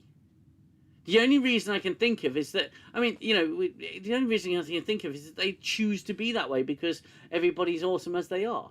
No one has to aspire to anything. Now, we don't have the technology to do it in our time, but we're talking about Star Trek. It's always been forward thinking. I'm not alone in this. Am I being a dick? No, you're not. I mean, look, if you go back to the very, very first episode of Star Trek in the mid to late 60s, and then Christopher Pine suffers the accident, whatever it is, and he is reduced to a wheelchair because they simply cannot do anything with it. Yeah, that's fair enough. Yeah, but they have if you want to talk about representation, they did that in the literally from the very first episode. Yeah, literally. Yeah, the very first, not even the pilot part, the pre-pilot, if that. The pre-pilot pilot. Was it 1966, 1967, or was it early? Yeah, something like that. Okay. Yeah. So we're talking, my goodness me, we're talking almost 60 years ago. So they've already addressed it. Now, you'd think that going, even in the next gen's time, or even in the original series' time, you've already come so far with advancements to deal with certain elements. I mean, think about it now as we stand now in reality. Look how fast technology is moving. We're able to talk like this. If it wasn't for technology, I wouldn't have met you guys. Right? It's a fact. Yeah. And it's exponential. The curve on the graph is just shooting up. I mean, the innovation is just on ridiculous. And we're only in, at the moment, 2026. Yeah. Well, look at you know, you say look at the advancement of AI in the last 8 right. months. Okay, so there you go. So you go forward another 200-300 years, you expect things to be like things that we can't even maybe even imagine That there might to seem be, like right? magic to us, Right, it would be, because what we've got now would be magic to the cavemen. like a So portal that cuts your hair. right, don't please, don't, please. I'm trying not to remember bits of the episode, but don't worry. Oh, mate, you wait. Oh, I've still got oh, like 700 screenshots. great. Just walk through a thing and it just transforms you. Like, Yeah, yeah, great. Well, congratulations, because yeah, you but know. you should notice it didn't cut the Klingon's hair. The Klingon can keep his long hair, but That's Caleb right. has to That's have a right. haircut. Exactly. So, by 1,000 years in the future from there, whatever it is, Mm, you'd think that all of this is eradicated. yeah. Now, look, I would still go as far as to say, I know it sounds ludicrous, because I think that no one would actually know what a pair of glasses were, or should know what a pair of glasses are. I think I've said this in one of the previous streams, that I wouldn't know probably 80% of the stuff that the Neanderthals or the cavemen were using to survive. I wouldn't even know, because we've come so far. So it kind of, I used that thesis to then feel that you wouldn't even know what a pair of spectacles are. No. But I did go and play devil's advocate and say, if people choose to wear it because they want to, fair enough. So I'm not so kind of on that, but everything else where a disability which can be rectified, I'm pretty sure, and I hope I'm not offending anyone by saying this, but probably 99.99% of the population, or the physically challenged population, would do anything to have a certain Mobility degree back, of normality, right? yeah. I'm sure they don't choose to be in a wheelchair, because that does. Although I admire people, and I'm in awe of people that live like that, if they're blind, if they've lost one of their senses or more, if they are challenged and have to have aids to help them get about. I admire Tremendous. them. I admire them so much for actually just getting on with life, because I'm thinking that I'm at the moment, touch wood, I'm still able in all those departments. But if I wasn't, if I had that seat taken away, how would I work? How would I survive? But I'm sure, as much admiration as these people get, I'm sure there's not one of them that don't feel at one point in their life that, although this is great and this is who I am, I wish I could have the ability to walk. I wish I could have the ability to see. Yeah. So if there's a way or advancements in medicine or technology or whatever it might be, that you can have that, who would choose to be there? This is simply just for representation's sake. It's nothing else. Well, yeah, It's nothing else absolutely. at all. Yeah. And now that comes on to the point which I didn't think I would bring up, but I am now, because this is something that has really annoyed me. I think I might have spoken to Watch Nerd about it on WhatsApp. And this is way before the 2 episodes were released, because this was when I didn't watch the Red Carpet deliberately, but I did watch that. Who's that guy that does did the parody of it, or went through it? And Disparu. Yes, right. Yes. And on that, I suddenly see someone being interviewed. I'm thinking, I kind of recognise her, but I don't. And it's the actress that plays Tilly. Oh, look at her! She's turned into a stick. Yes, my Right? God, she lost so much weight. Right. Now, as a person, I'm happy for her. If that's what she wants, Yeah. wants to feel better about herself, fantastic. That's great. Okay. But if we're talking about representation, then why is it that they've made such a big deal with her about her being overweight in Discovery, and still can get by and still can do all the things and challenge herself despite her weight, can run a bloody marathon and win it? Mm-hmm. Right? They do all of that, and they say it doesn't matter about her size because she can still do all the things she wants to do. Why is it now that she's decided to lose weight in real life then? Yeah. You see, this is the contradiction and the hypocrisy which boils my piss. Yes.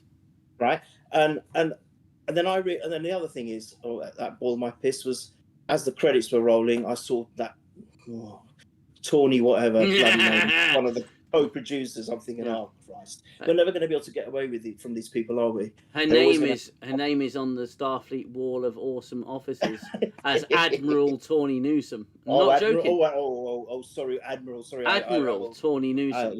Doff my cap to you. Yeah, you're so she fucking goddamn wrote amazing. it. Yeah. She's an executive producer or whatever. It doesn't matter. Yeah. Fucking hell, these people. I mean, but look, to be fair, I watched the first episode. I wasn't as pissed off as I thought I was going to be, but I was still pissed off. Believe me, right? To try and even to have the names of all those legends in the background. Don't do that. Well, I made this point. Okay, so sorry, I know that you've go. I know that you've. If I take it, you're watching the stream as well, so you'll be able to see the screenshots I've got.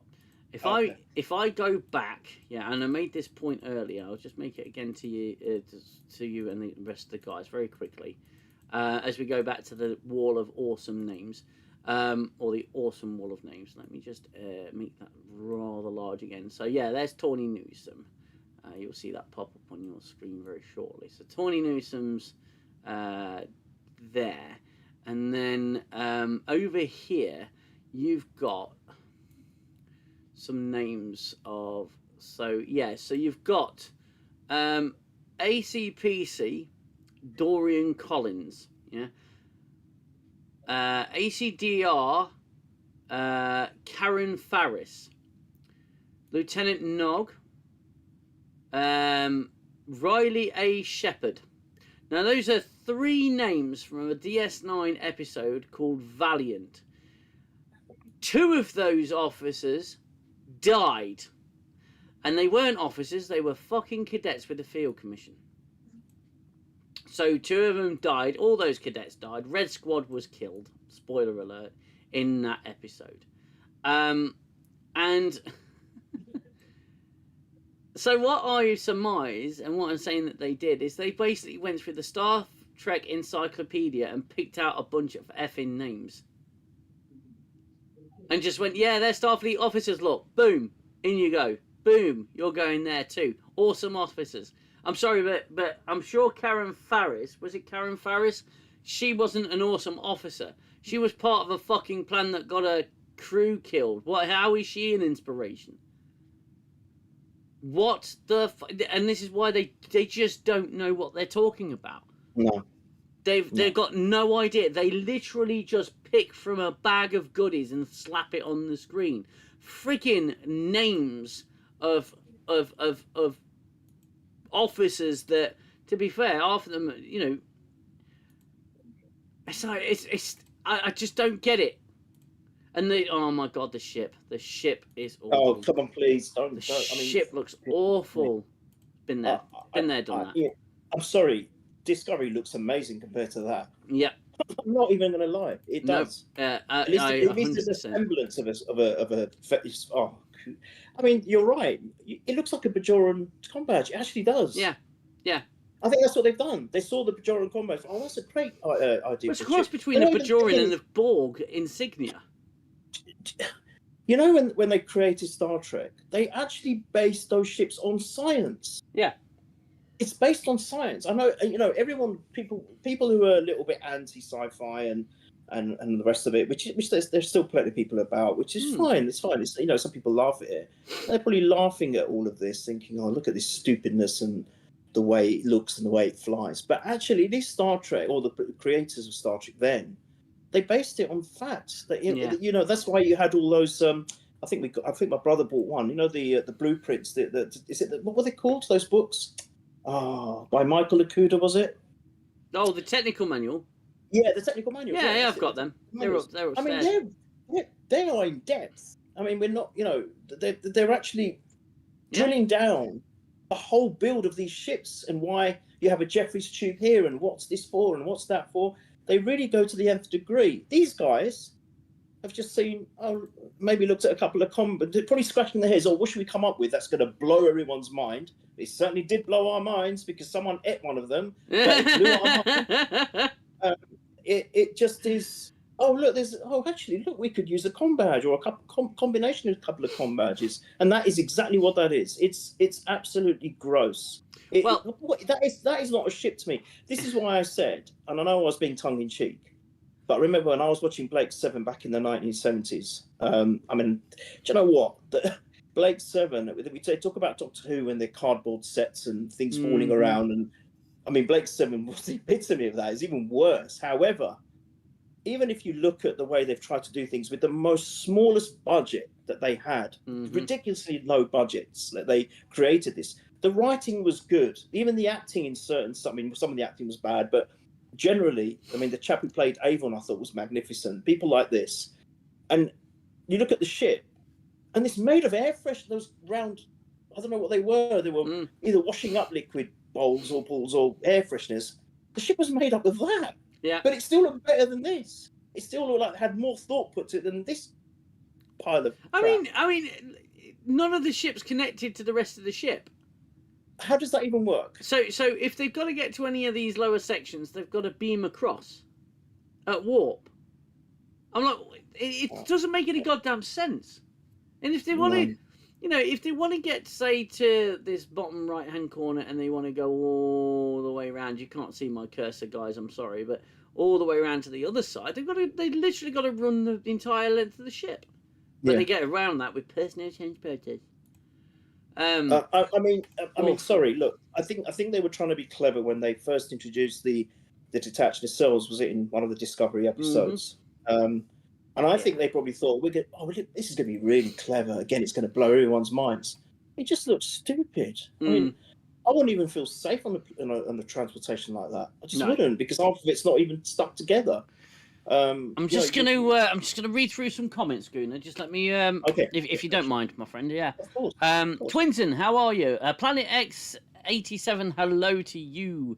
In the tradition of Michael Burnham, Caleb caused the problem, then solved it, then got lauded for it. Yeah. Alia, I do anything for my disability to be gone. Oh, bless your heart. It's so depressing to still see sick people in the 3100. Yeah. Again, the glasses could have been explained as Aki saying they're just for reading. You get around to seeing a doctor sometime to fix it. Yeah, again, you could have the exposition to earn it. Absolutely. There's a conversation going on in the chat. Excellent, nice to see. Edible arrangements, Combat Edition, limited time only. PJ Diablo, hello, my friend. I built Liberator model of Blake. The interior is huge like a TARDIS. Yeah, any ship design. Hell, to be fair, I love the design of Red Dwarf.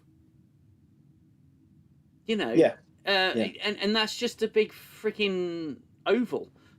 It's just nuts. Right. Guys, if you are new to the stream, then please hit the like button. If you are enjoying this stream, we are hitting record live numbers actually for this stream. If you're interested, Gunnar, live viewers 176 views so far. Wow. So thank you very much, everybody, for joining. It's fantastic, mate. That's brilliant. Everyone's come for the shared therapy. Now, this is the hologram officer, Sam. Oh, gosh. The socially awkward, except they can't write socially awkward because it's not social awkwardness, that it's just, I've never, ever, ever been around another person before. And she's trying to make friends, she's trying to introduce herself to people, and nobody's stopping because, well, apparently she's just that annoying. And then, mate, her name is Genesis. She's amazing. Oh, her name is Genesis.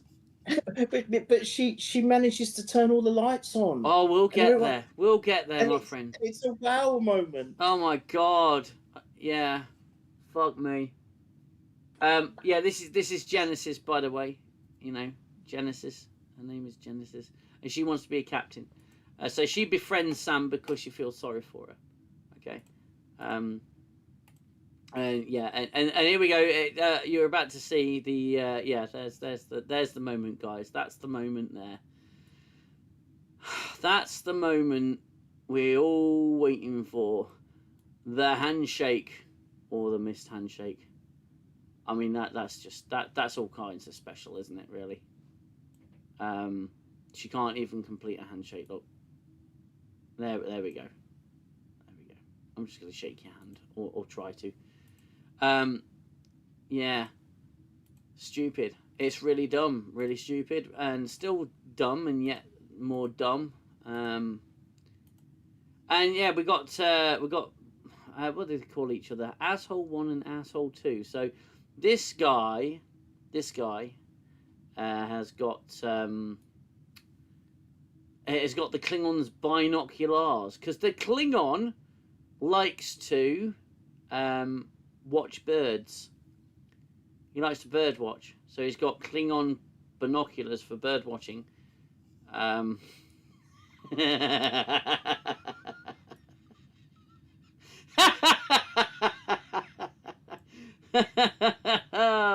this is why I wanted to come on. I mean, I'm sorry, but Klingon. Yeah, okay. So he's got binoculars. I'll move this down here, Guna, so we can. So the guys can see. Yeah, a little bit more. Please. Let's just have a bit of a reshuffle and a rejig around here. Come on. There you go. Right, so yeah, he's got the Klingons binoculars because the Klingon likes to do a spotter bird watching. Just another Watch Nerd. Hello, Watch Nerd. Greetings, just checking in after a manic day. Hope you're both well, Guna and UKD. Oh, thank you, my friend. Hello, thank you, Watch Nerd. Heart and soul right there in that human. Thank you very much, Watch Nerd. It's always much appreciated to have you around.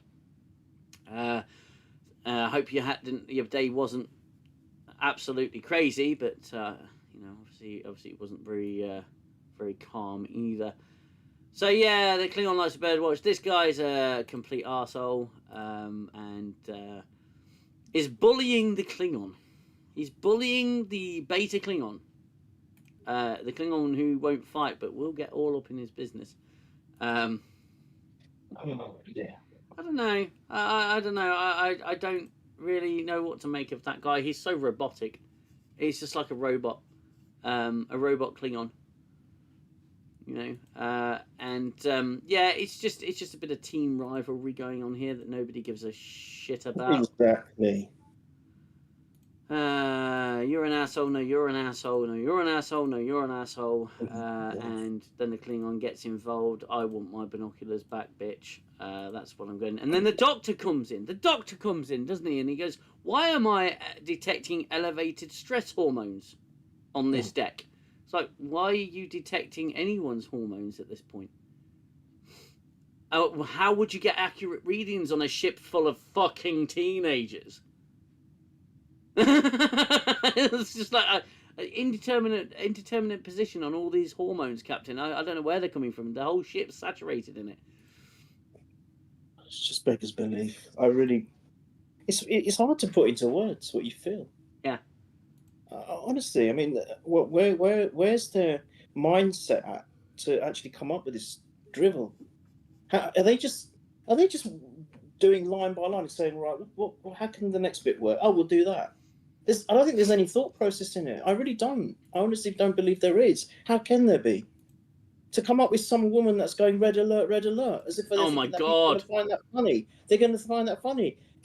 And even this holographic photonic whatever she is, right? I found her cringe to watch her every time she was awful. on screen.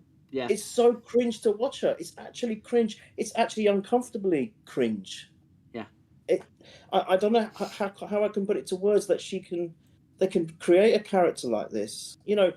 They've tried the artificial characters before, and they've done it brilliant. Data is probably the best example of it. Yeah.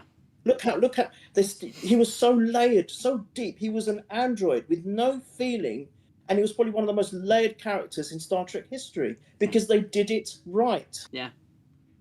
And the actor did it right. The actor played it to perfection. And look at this. Look at what we have here. Oh my God! And then she's on the red carpet going, "I play Sam, and I'm going to play a hologram, and I'm going to be so totally awesome." And she's dressed like a freaking like a scrap heap. Is this what the younger generation are like then? Am I missing something here? Because you have kids, I don't. I mean, well, here's the thing. This is the point I made in my video. People, loads of YouTubers have said, I don't know who this is made for. Who is this made for? And it's a fair point, but this isn't actually made for the younger generation. This isn't made for younger generation. Who's going to watch this? Okay, so people who, young people who are going to watch Dawson's Creek and 90210 and shows, more modern versions of those shows, whatever they're watching, are going to watch those shows. That's what they're going to do. They're going to watch those shows. And people who are watching those shows, generally speaking, are not going to be Star Trek fans. Okay? So why would you want to bring them into Star Trek? Star Trek, OG Star Trek, original series, Next Generation, Deep Space Nine, Voyager, Enterprise, most of the movies, they brought in the younger generation. They brought them in. Why on earth, if you made a show for teenagers that aren't going to watch it because the audience doesn't bloody exist? You're trying to capture this niche market of it's not happening. You're not bringing in young people with this drivel, with this bollocks. I mean, I was saying at the beginning of the stream, Nerdrotic, Gary Buchler of Nerdrotic stuck a Spock figurine on his microphone stand and live streamed it and got more peak concurrence, 3 times the peak concurrence that Paramount on their official channel got on the free stream release of that first episode of Academy on YouTube. And that sums it up. 1,300 peak concurrence. Unbelievable. On a mainstream streaming platform, streaming company, their YouTube channel, and it's a free premiere of this episode on YouTube, and they got a peak concurrence of 1,300. And would I be wrong in suggesting that the majority of YouTube users are probably youngsters? Mm-hmm. A big proportion of them anyway, right? I know there's probably parental restrictions on maybe the younger kids because you can access some bad stuff on there. Mm-hmm. However, if there are parental restrictions put in place, I don't think this show would be part of that. I wouldn't have thought so. Maybe I'm wrong, but maybe because of some of the scenes in there. But generally, a younger audience would have access to this, right? So if that's the case, and if it is directed at that kind of age group or demographic or whatever you want to call it, surely you'd be getting more than 1,300 views. Surely. My son said this, it's just insulting. Because kids aren't... The thing is, although kids are rebellious at times, they do actually respect grown-ups. They do respect adults. They do respect wisdom. And when they see it on the screen, my lad to this day says, I want to watch Deep Space Nine. Okay, we'll watch some more Deep Space Nine. Proud of you, son. And he says, I want to, what about other Star Trek? So why does this happen and why does that happen? And even my daughter, who loves space, but she's not big into, she doesn't actually watch a lot of television. She sits there and watches Star Trek with me, OG Star Trek, and she says it's really entertaining. Now, I described these characters to my kids yesterday after I'd finished the video, and they go, that sounds absolutely stupid. That sounds, they use the R word, bless them. It sounds ridiculous. And I said, doesn't it just? I said, does that appeal to you as teenagers? And they all went, no. We don't. Why do we want shows like that? And even my lad said, if I wanted to watch shows like that, I'd just go on Netflix and watch shows like that. I don't want to see that in shows like this, because that's not what this show's about. And I thought, you really are, you really have been with me for far too long, haven't you, young man? But yeah, they don't care. This is not made for any. This is targeted an audience that isn't there. Yeah, that's right. And I can make a prediction. All the major channels that are covering Starfleet Academy will stop doing so in a few weeks. They won't make it through the 10 episodes. Either that, or they'll just do a consolidation because they get so fucking tired of it. Please tell me they're not going to do a season 2, please. Well, they are. They've greenlit it, and it started filming apparently. Oh, it's commissioned. Oh, it was commissioned, after before season 1 finished filming.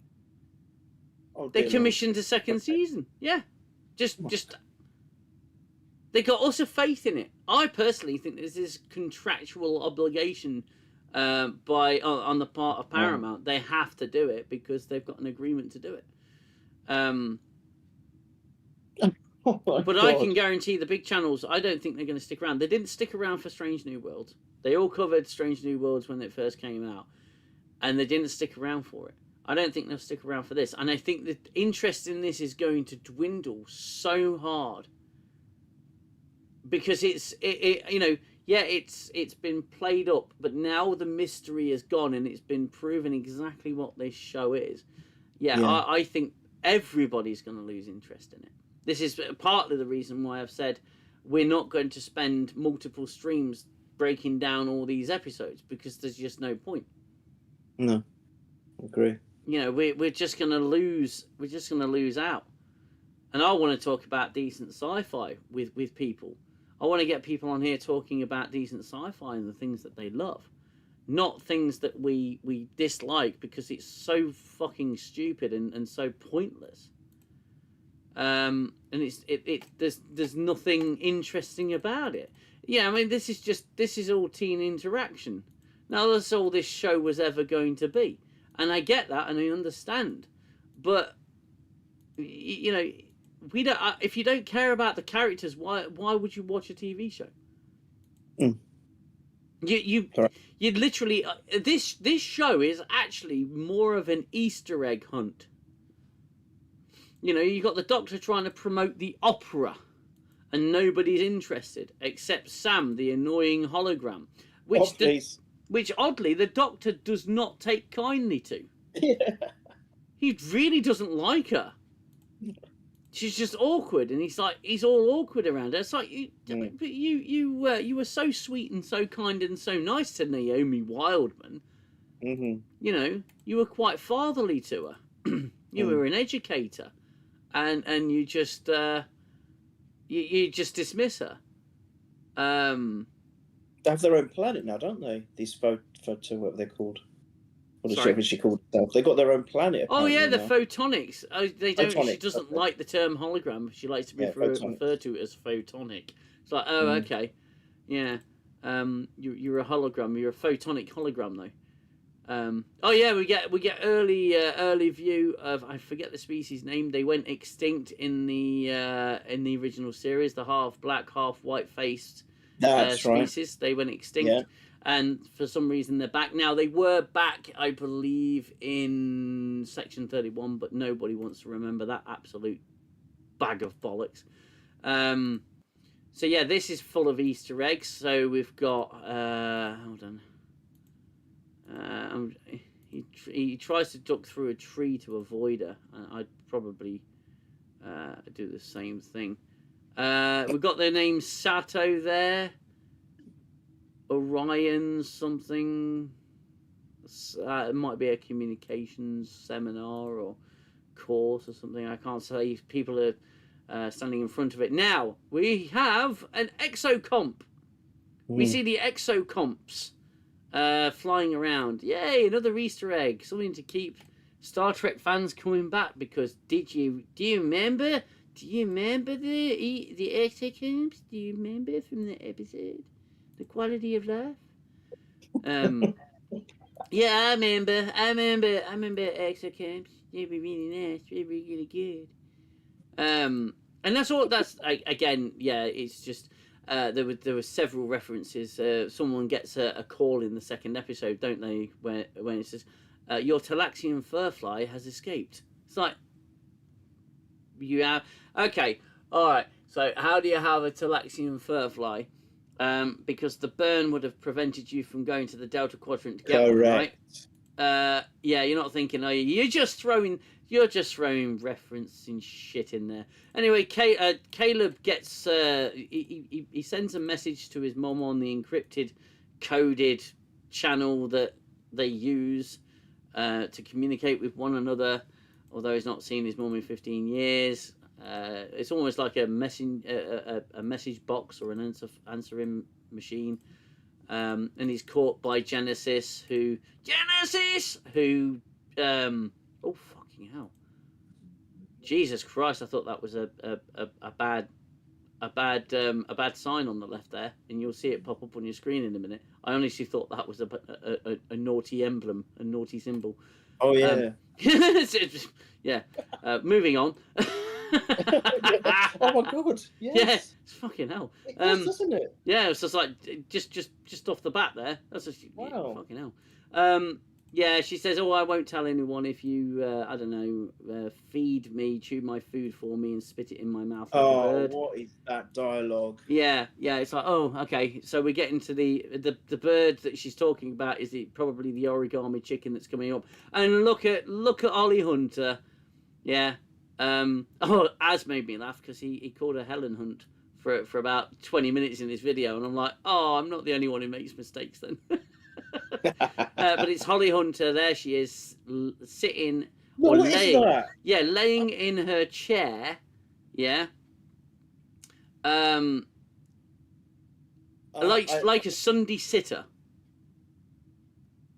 I mean, look, can I chime in there? Yeah. That is all the wrong.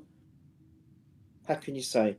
It just gives a very misleading and the wrong impression to your officers. Yeah, it sets a bad standard.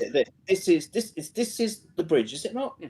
Well, it looks like a discotheque, but it's the bridge, right? Yeah. It looks like a fancy discotheque, but it's the bridge, and that's horrible as well. Can't stand it, by the way. Yeah. Same here. But it doesn't matter where you are, because we've learned in the history of Star Trek, danger can manifest at any time. Yes. Anytime. You could be on the toilet, safely in space dock, or you could be anywhere. Yeah. You know, I mean, from the ship's point of view, you could be anywhere. Yeah. It might not be traveling through space. It could be in a space dock. You could be surrounded by another 10 of your friendly ships as well. You know, your allies. But danger could manifest like that. Yeah, that's how they've shown some of the stories in Star Trek. It's like that time when in the Next Gen episode where they hit what was like an earthquake. Do you remember? And then it was just catastrophe all over the ship. It can happen at any time. But she's just like, I'd expect her to be like that in her own quarters. Yes. Well, like Captain Janeway wasn't she? Yeah. But on the bridge, she was commanding. Right. In the bridge, you're supposed to set an example and lead by example. That then would suggest that the other officers, we can do that as well. Yeah. So that could distract you for that one moment. It's like driving. You know, you're not supposed to use your mobile phone. You're not even supposed to touch it when you're driving in the UK now. You've got to be attentive and alert, because in a 1 millisecond something could happen. Yeah. And if you're distracted for that 1 millisecond, like this situation could easily cause that. So the other bridge officer's thinking, can I bring my Starbucks, my frappuccino, and can I have my Shakespeare or whatever it is I'm reading? You know, or can I read? I might want to read that book of How Not to Write for Star Trek. You know, something like that. And you know, and then all of a sudden, bang! They're hit by something which they could have been avoided if they were a bit more alert. That is unbelievable. I could not. I thought I was watching a holodeck scene when I saw that, but that's actually on the bridge. So that is actually on the bridge, and the con officer's playing GTA 6 in the back because it took 1,000 years for that to release as well. God, that looks awkward. Oh God. And so they're picking up, and I'll put this in several of my videos. They're picking up some kind of disturbance. Picking up a disturbance, Captain, from the Badlands. We haven't charted it yet. Although it's the Badlands, and the geography makes. I'll say the geography. I said that in my video. Perhaps not the correct way of saying it, but the geographical locations of the star systems doesn't match up. So they're 12 hours away from Earth at maximum warp, and Bajor is near the Badlands. We know that much. So Akai goes from Bajor to the ship, and then the ship goes from where it is to the Badlands, which is near Bajor, and then it goes to Earth. But how's that fucking work? because Bajor is 2-3 weeks away from the Earth at maximum speeds. It just makes no bloody sense. Nothing's in the right place. Anyway, they're scanning this activity in the bloody Badlands, and she said, and then the teacher's assistant, who, I'm sorry, but it's like the scene in Snatch, isn't it? He's the getaway driver. What the fuck is he going to get away from, huh? So good, wasn't it? What a film. Oh, I love Snatch. It's brilliant. It's a fucking anti-aircraft gun, Vincent. I just want to raise some nerves. So she says, "Oh, it'll make a good study thing, Captain. We'll get the cadets studying on that, and whatnot." So here's my problem. It's one of many problems. Here's one of my many problems. So Caleb sent a message to his mom, and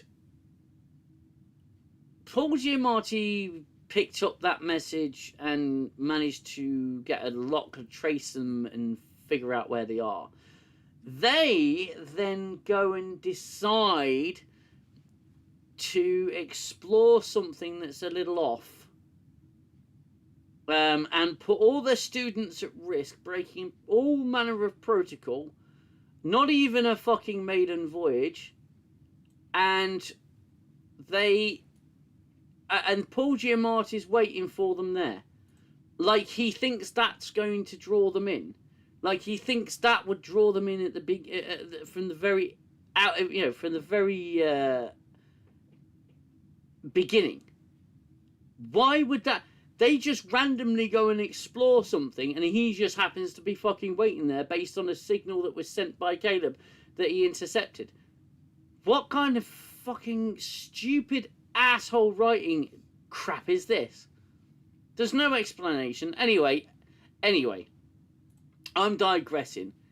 They go and explore. They drop out of warp, and the instability is not as bad as they thought, and then they get attacked by and pulverized. And by the way, the ship is, at the end of the episode, is looking pristine, not a scratch on it. Programmable matter, that bullshit plot device, starts working its way around the bloody ship's hull, and it's like a form of assimilation. And they're all watching it, and it's filling up the ship, and all the crew's incompetent, and then they get attacked by Nasbraka, and then Nasbraka, I'm literally flicking through the rest. Nasbraka comes onto the bridge in holographic form. The Jem'Hadar's injured. That's the red alert. Yeah, red alert. Someone's shouting red alert down the bloody corridors. The combat lady, maybe she's internalizing and vocalizing in the combat she's swallowed, and she's putting hails out on the ship, and she's now the announcer. And instead of the ship going red alert, she's now going red alert, red alert. My combat belly says red alert. Oh, how embarrassing was that? Oh my god. You want cringe-inducing? That's cringe-inducing. Watch nerd. Won't watch this crap. Holly Hunter is the Genevieve Bujold with a lisp. Yeah, basically. The original captain of Voyager. Oh, the Jem'Hadar's been injured, and it's got something sticking out of her belly. Can I just please just have a quick mention? You've probably already done it. Whoever, by the way, I don't know any of the characters' names apart from Caleb, because it was just Caleb first two episodes, so I know him by character. I don't know any of the actors' names. I don't want to. This is a difference between old Trek and new Trek. I religiously, after watching the first few minutes of the old Trek, of all the iterations, I would make myself learn the main characters and their actors' names. Mm-hmm. I don't care about any of these. I only know Holly Hunter because it's Holly Hunter. Yeah, that's it. That's all I know. I don't know. I don't know who they are. I don't even know the characters' names. But the Jem'Hadar, half Klingon, God knows whatever she is, he is, because really there isn't any females in the Jem'Hadar. There's that. I just go on about the stuff, couldn't you? Mm-hmm. I'm sorry, but whoever this actor is, you can't act. She's not an actress. She's a comedian. She's a stand-up comedian, and she appeared on Mock the Week in the UK. So it's not even an actress. No. Did you ever watch Mock the Week on BBC Two? No. So it's a panel show, and it's kind of like Have I Got News for You, but I think it's made by Dan Patterson, the same guy. It's well, no, actually, Whose Line Is It Anyway? You must be familiar with Whose Line Is It? Yeah. Yeah, so that. Dan Patterson was Whose Line Is It Anyway, and he also did Mock the Week.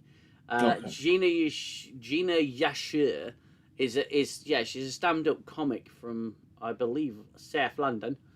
Oh yeah, I resonated with that for sure. Yeah, and fucking hell, hold on. I'm sorry, that's not. What is that? My daughter's just sent me a message from upstairs in the room. She's directly above. She says, "You are doing great." Oh, she's made my day. My kids, I tell you, I'm so lucky. Very lucky. So lucky. Just 1 second. Yeah, that is going well. Stream's going well. We are over 200 live views, which, wow, absolutely stunning for this channel. It's really good. Thank you. So this is a weekly show, by the way, for those who are new. Weekly show. I will get to some comments very shortly. I do apologise. It's quite far away. But yes, relatively unfunny comedian. She can't act. And I don't know what she's doing in here, to be perfectly honest with you. Maybe her politics align. I don't know. I don't care anymore. I don't give a shit. So all the medical staff, or most of the medical staff, are holograms, right? How convenient that. Yeah. And all the holograms, all the holographic projectors went offline, but the doctor is still online. Where's his mobile emitter?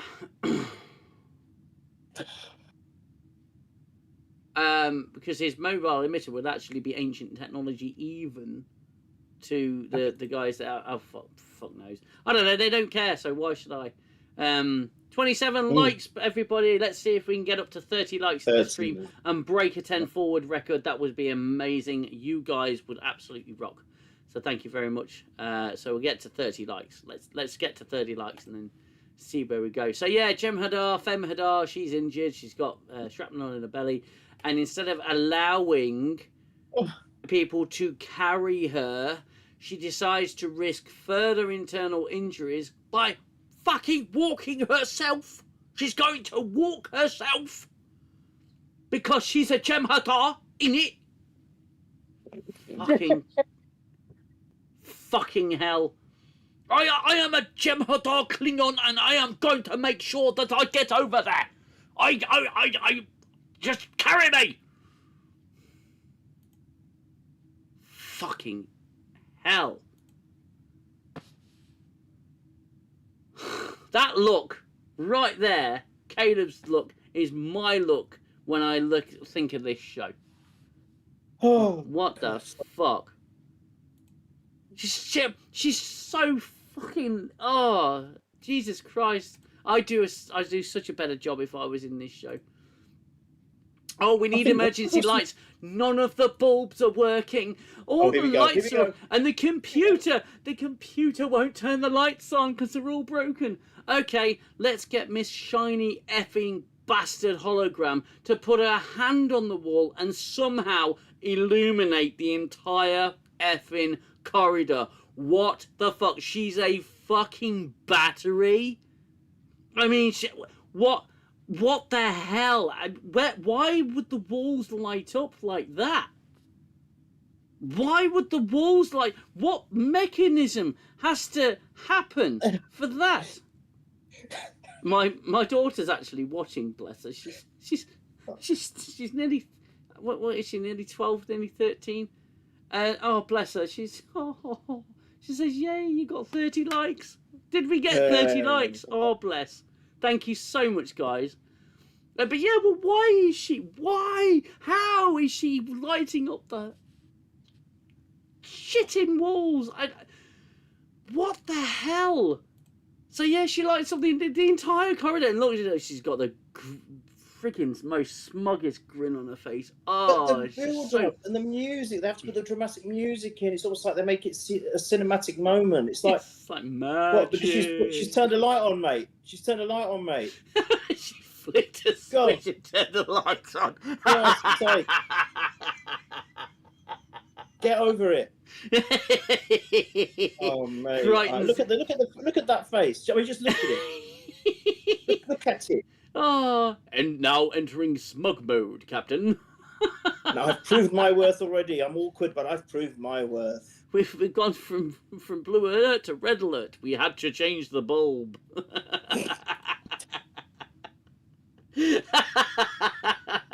Yeah, so Jem'Hadar, she's got to walk there herself, and she's going to get there herself with some assistance and make her wound 10 times fucking worse, which is stupid. They get her to a medical bay, and she's like, "Okay, you better get ready to pull this thing out really quickly."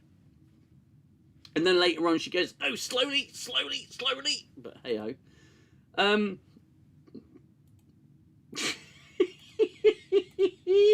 How are you keeping a straight face, mate? How are you actually doing this? Because seriously, oh mate, for my videos, I don't know how I did it. I was thinking I was in disbelief. You must be made. You must be able to. I don't know how you look at that. Look at that. I mean, look at her there. I mean, oh. Oh mate, mate, my co-host couldn't even do it anymore, and I can't fault her. You know. Because there is something I want to talk to you. I want to get to the end of this because there is something I want to talk to you about before we shoot off. If you've got the time, if you don't, mate, fine. We'll do it. We'll do it next week or the week after. Paul Giamatti's got noughts and crosses on his side of his head. We know that already, and it's origami chicken. You know, time in its infinite wisdom folds in on itself like an origami chicken. And this moment is that chicken. In other words, life. In other words, payback's a bitch. The infamous line that's really stupid and makes no sense. Weren't you scared at that moment?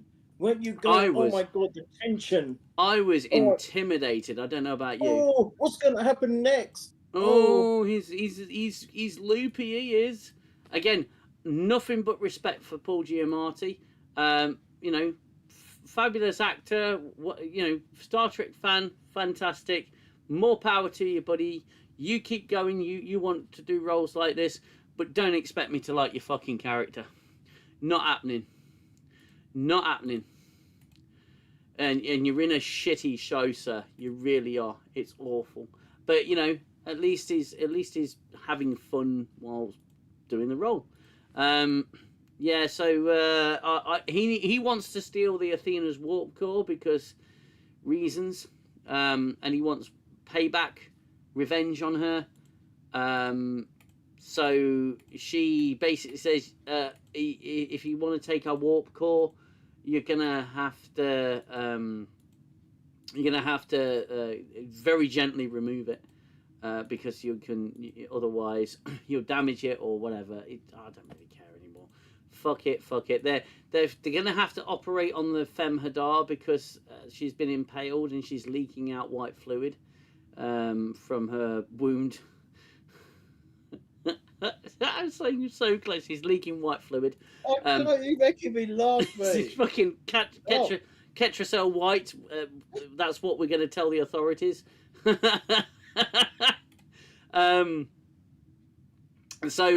Jaden Cragg, the Klingon, is going to have to operate on the Femme Hadar. They're going to give her some payments. None of them know what they're doing. Someone's got to go out. Caleb knows how to stop the programmable matter from being all plot devices. Of course he does. Yeah, he knows because he's reprogrammed programmable matter. He knows precisely what he's doing, and he says, well, I've got to get out there and scan it. And the Jem'Hadar goes, oh, you can't get access to a spacesuit because it needs an officer authorization, and you're not going to be able to get it because the suit needs a bio reading. And so, okay, so then the other asshole that was going to bully the Klingon like a fucking idiot, he basically says, I can go outside and I can go outside in space because my species can do that. Good Lord, you're about to say, look at that. Can I just say one Look quick at thing, that please? acting range right there. That right there is range. That's what I'm talking about. That is solid acting. You'll see it in a minute. Yeah, you go ahead, mate. Yeah, I was just the story that this apparent Caleb apparently is a whiz, isn't he? He's obviously a whiz. He's got this attitude and he's very burly, strong, and all this kind of nonsense because of the life he's had. All right, fine, great. But what I fail to understand is, all right, you can be extremely clever, naturally gifted. I get all of that, but you've also got to have the tools in which then you can master your craft, so to speak. You've got to have the ability to be able to then showcase what you can do with the right tools and the right environment. This is a kid from 5 years old, is running for his life, trying to survive, and he's locked up in several places. Where the hell does he get equipment to be able to know how to do all of this stuff within the space of 15, 16 years? What is it, from 5 to the age of 21? Apparently this character he's 21 in this show. Where does he get the means to practice all this amazing abilities that he has? And how does he know that he's coming on this? He's had hardly any training whatsoever, but he knows exactly how to operate a console immediately. He can immediately diagnose the problem, and then save the day. I mean, again, here we go again. It's just Michael Burnham all over. Yeah, Can I? Sorry, and then Wesley Crusher. So we can compare it with Wesley. Wesley Crusher, who annoyed a lot of people. I know that, especially when Next Gen first started. Yeah, they hated the fact that who's this smart ass little kid brat? Who the hell does he think he is? Right, at the age of 14 or whatever he was supposed to be, walking on the bridge, thinks he owns the place. Mm-hmm. However, he's shown to be very gifted. He's shown to be smart, but he's got the tools to practice it, to be able to showcase that, right? Yeah. This guy's running for his life. It's a bit like, we talk about The Last of Us 2. How is Abby able to build this amazing physique when really you've got to be the thing you're thinking about most is where you're going to get your head bitten by a ticker or something. But yet you've got time to, I've got to take my protein shakes there, and I go to sleep at this time, and I'll be able to eat this, and I'll be able to eat my chicken and broccoli, and then I'll go to the gym for 4 hours a day. It's the same thing. He's running for his life. Isn't he being like put into prison cells and stuff? Yeah. None of it makes sense. Well, because it's trying to be Guardians of the Galaxy meets 90210 meets Star Trek. With Star-Lord, when he was kidnapped, at least he had Yondu as a mentor. He had mentorship, right? That was precisely Star-Lord's journey, and it was the father figure. Now, it would have been more interesting if Naz Bracca had taken him under his wing. And it would have been a lot better. And then you've got an adversarial relationship between Naz Bracca and the captain, and Naz Bracca and Caleb. So there's an interesting triangle. Yeah, exactly, an interesting triangle there. But that's too intelligent. So I completely agree. He how did he survive for so long? Who fucking knows? It's not important to the story because I suggest you don't think about it too much. That's what they're saying. I suggest you don't think about it. Come on, great teeth, says Matt Ross. I am reading the chat, and I will get to your messages afterwards. So they got to patch the Femhadar up. The guy has got to go out onto the hull. The alien, without a spacesuit, because he can transform and withstand, cold temperatures. And... How convenient is all this bullshit, man? Yeah, so convenient. It's so convenient. Oh, I know how to reprogram this, and I can go out there and collect the sample because I can walk in space. I'm a hologram. I can make the wall glow. Oh, look, I'm a comedian. I've got a new face, and that girl's like, "Oh God, you turn me on. That blue face has really turned me on." I have a thing for Smurfs. Oh my God, what is this? Oh God, oh, look at him. Oh, I like that. What is this? What are we watching? Oh my God. You know, Smurfs really turn me on. I'm a fan of Avatar, so yeah, I like Papa Smurf. Papa Smurf. Papa Smurf. Yeah. Spank me harder, Papa Smurf. Your experience, Papa Smurf. Show me how it's done, how it do it, how you do it. Show me your tools. Oh wow. Yeah. Anyway, Oh yes. So we didn't get the fourth wall breaking Star Trek theme tune whistling. We didn't get that because of the backlash that they got when they put it in. So they Did you notice sometimes when you get the notifications on there, they were part of the theme tune. Yes, they were so the theme tune. Doing it. They're still doing it. Still doing it. It's just they're trying to be a bit more subtle, man. Yeah. Or only the real Star Trek fans, or the old ones, and the ones that know about Star Trek will understand that. Well, no, because it's piss poor. Oh, God, it's so stupid. It's so dumb. Yeah. So I'm just going to change now. I'm going to change into a thing, an alien. And I actually thought that alien looked like Flutter T. Water the Third from the Voyager episode, you know, with Trevis and Flutter. I think actually it looked like more like that than anything else. And he can go out into space, which is dark, and look like he's going into, you know, ascending into heaven.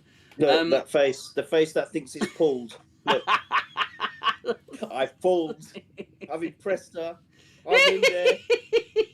I'm going to be a happy man tonight. Oh, yeah, I'm getting some. And then he's in space and it's all dark and cold and he's walking over to the programmable matter, which initially took over the ship very quickly, but hasn't finished yet. It's not engulfed it. And it's taken a long time. It's taken ages. And, so... What is it? Nasbracker's in engineering. And the crew fake a warp core overload at the same time that this guy's getting the code for the programmable matter out in space. He's got a little thing on his neck that means he can vocalize, but you know it turns his vocal cords so they can make sound, but there's no sound in space, obviously. No oxygen in space make the vocal cords vibrate, so you can't actually speak in space because there's just nothing there to reverberate the vocal cords. But it doesn't matter. It's magic. But don't worry, you can put fires out in space. Yes, you can have fires in space to begin with, and then put them out. So yeah, he's becoming Frosty the Snowman. She's panicking because he won't make it back to the airlock. She says emergency and the doctor appears. Now, he's a senior officer with command clearance. So why didn't she just do that in the first place and get him to authorize the use of the suit, which would have saved the fuck... It's all fucking pointless! It's all fucking pointless. Everything just happens because the plot says it has to. These writers, they're not experienced. They don't know what the fuck they're doing. They've got no fucking credit to their name. They are not Star Trek writers. They don't know what they're fucking doing. They're stupid, they're boring, and they're retarded. Who lets them write for this and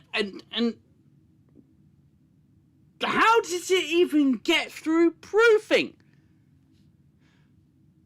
What absolute simpering moron lets them anywhere near a pen and paper?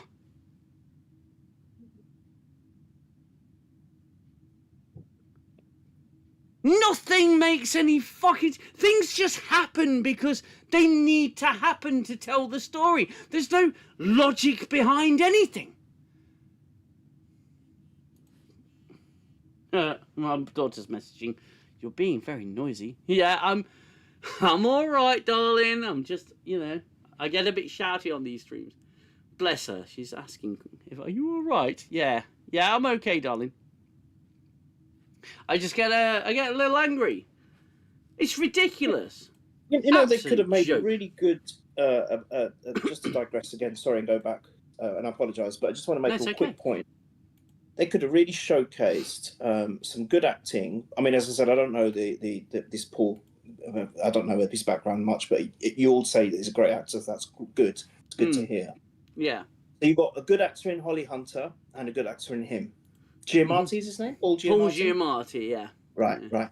So that interaction that they had, that brief interaction they had on the bridge, they could have really showcased it there, and they could have thought, there's a bit of finally a bit of quality acting and alongside some good writing. If you want to talk about hero versus villain or antagonist versus protagonist, yeah, you can cite many examples, but one that just springs to mind at the moment is Chain of Command between David Warner and Patrick Stewart. That is immense. Quality between an evil versus good. Could have replicated that here, but no, they talk about origami chickens. Fucking ridiculous. Mauro Botta, hello, my friend. Sorry, I went on a bit of a tirade there. Still haven't seen the episodes. I'm going to go out on a limb, and it seems UKDM is recommended that I'd watch those. No, mate, I'm recommending you avoid this show unless you want to laugh, unless you want to end up on a YouTube channel ranting away. It's absolutely ridiculous. I cannot believe this diatribe bollocks again. It is such a Discovery spin-off. So they get the code to deactivate the matter, programmable bullshit that's infecting the ship. The Klingon pulls the thing out, and he's got to seal the wound, and she dies, but then she wakes back up again, and God, it's so shit. The tractor beam is working. So they tractor the frozen popsicle guy back into the ship because you have to, because, they've got a tractor beam. That'll come in handy later, I'm sure. So the Klingon seals up the Gem Hadar. She dies and then comes back to life and then says, there's nothing quite like dying to get the juices flowing. It's like, what the fuck are you talking about? What a stupid line. Yeah. Really gets it, and then she hits the Klingon and punches him across the room. So, what? So they fake out Giamatti. He's in the engine room trying to steal the warp core, licking the glass and everything. Mauro Botta with a $50 super chat. My friend, thank you so much for that. That's wonderful. Thank you. For mental health fund for UKDM. We watched the rest of season 1 and 2. Fucking hell, mate. You're committing me to season 2 as well. I think I'll commit myself to a hospital before that happens. I'm just planning ahead out here. I'm starting to seriously worry about your health, DM. We're going through this. Oh, trust me. Concerned. Trust me. I'm very concerned. I've got my Discord friends. I'm good. You're all fucking wonderful. Thank you so much, Maro. That I really appreciate that. Thank you. They fake him out. They say, the warp core is gonna breach because you idiots you pressed the wrong button, and it's a simulation. And he buys it and he beams off. But then he beams back, and then he of course he does. Yeah, then he's got something personal with Caleb, but we really shouldn't have because they cross path once. And then he beats the shit out of him because he's like a Klingon Tellarite mix. Everyone's just fucking mixing with Klingons. Matt Ross says, we love you, KDM. Oh, thank you very much, my friend. Oh. You'll make some good YouTube money. Yeah, YouTube is very generous with their ad revenue on videos at my level. 20 pence the other day. Oh, I know. that's your free polos, that does. Hey, yeah, that's fantastic. Sugar free as well. Sugar free.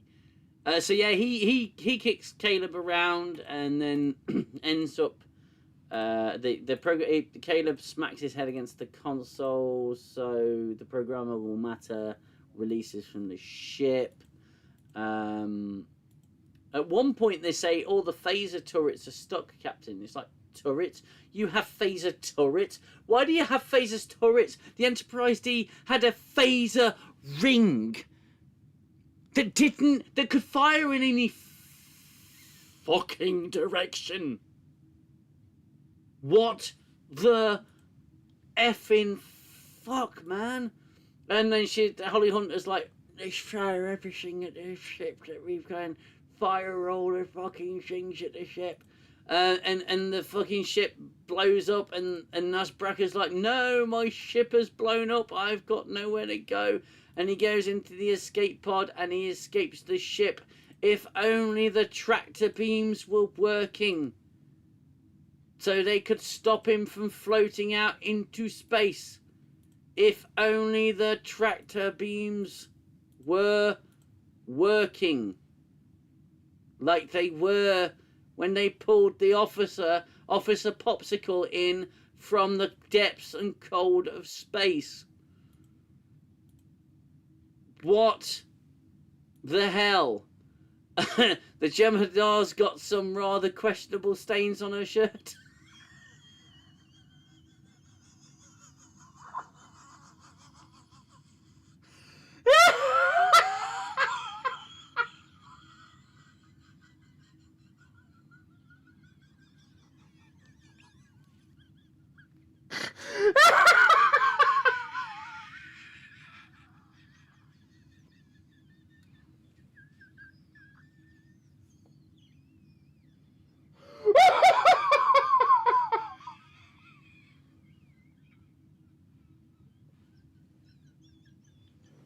Oh, he's gone. That's it. End of string. Good night. Oh my god. Holy shit. Have you not got a headache after this? Oh mate. I'm sorry. That is brilliant. Oh, this is good therapy. Look at it, it's a mess. Seriously, it's like when those Japanese cartoons, when they can't show blood because blood's red and it's violent, and they change it to white and it just makes it look worse.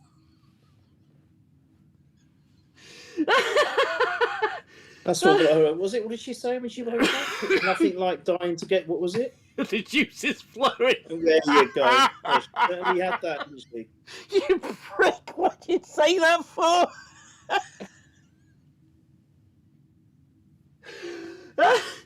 Shit, that hurts.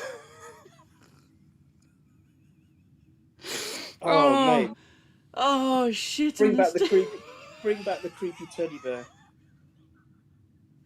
Oh fucking hell! You know what would be brilliant? They missed a big trick. They've missed one major casting. There's a casting hole, and guess who it is? It's you. Because guess what? It would have been absolutely the best thing ever. When that teddy bear opened its mouth, you doing Pelia. Oh, just died. Imagine the teddy bear's voice. You doing Pelia. I would have been made up. I would have thought that was worth watching just for that. Oh no, I suppose we got to go to Red Alert. Oh, the Red Alert. I'll put the Red Alert on. Oh, dear. Oh, my God. Shit. I've got to get off the screen, otherwise I'm going to die. You've not even been drinking, have you? No, I don't drink. Yeah, exactly. There you go then. Oh my word, another super chat for $5 from Pliskin. Thank you so much, my friend. That's fantastic. This stream's going to just... Shit. Oh, let's try and get through this. We're nearly there. Oh my gosh. We're nearly there. So they're going down to San Francisco.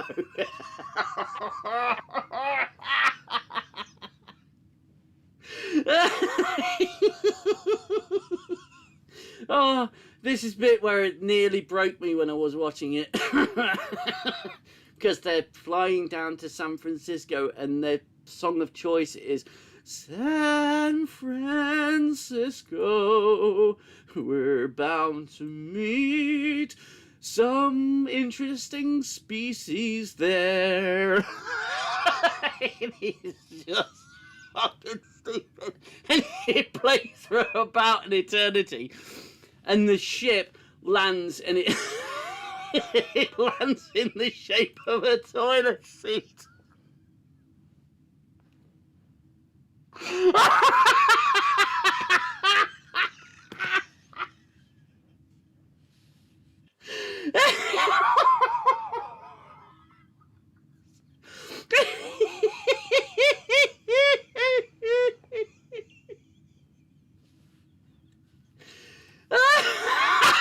Please stop. Be serious for 1 second. I can't handle it. Yeah. Oh, please. What the fuck? Oh my god, I got such a headache. I've only been in for 5 minutes. Oh, I've got to. Please stop. Oh, look at that still.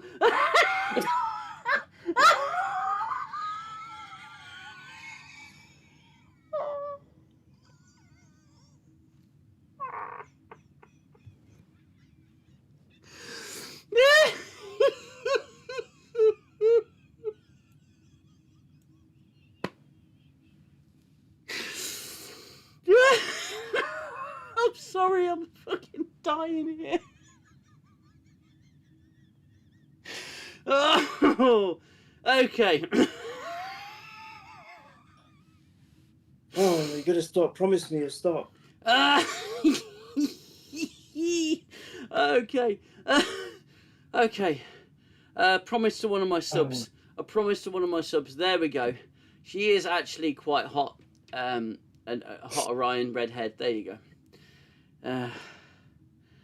Jesus. Oh my god. Fucking look on her face. Oh god. Oh jeez, Louise. Oh my goodness.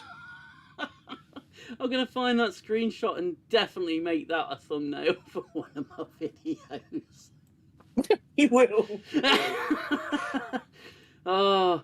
Oh yeah, there's the extinct species. That's right. Yep, and yeah, there you go.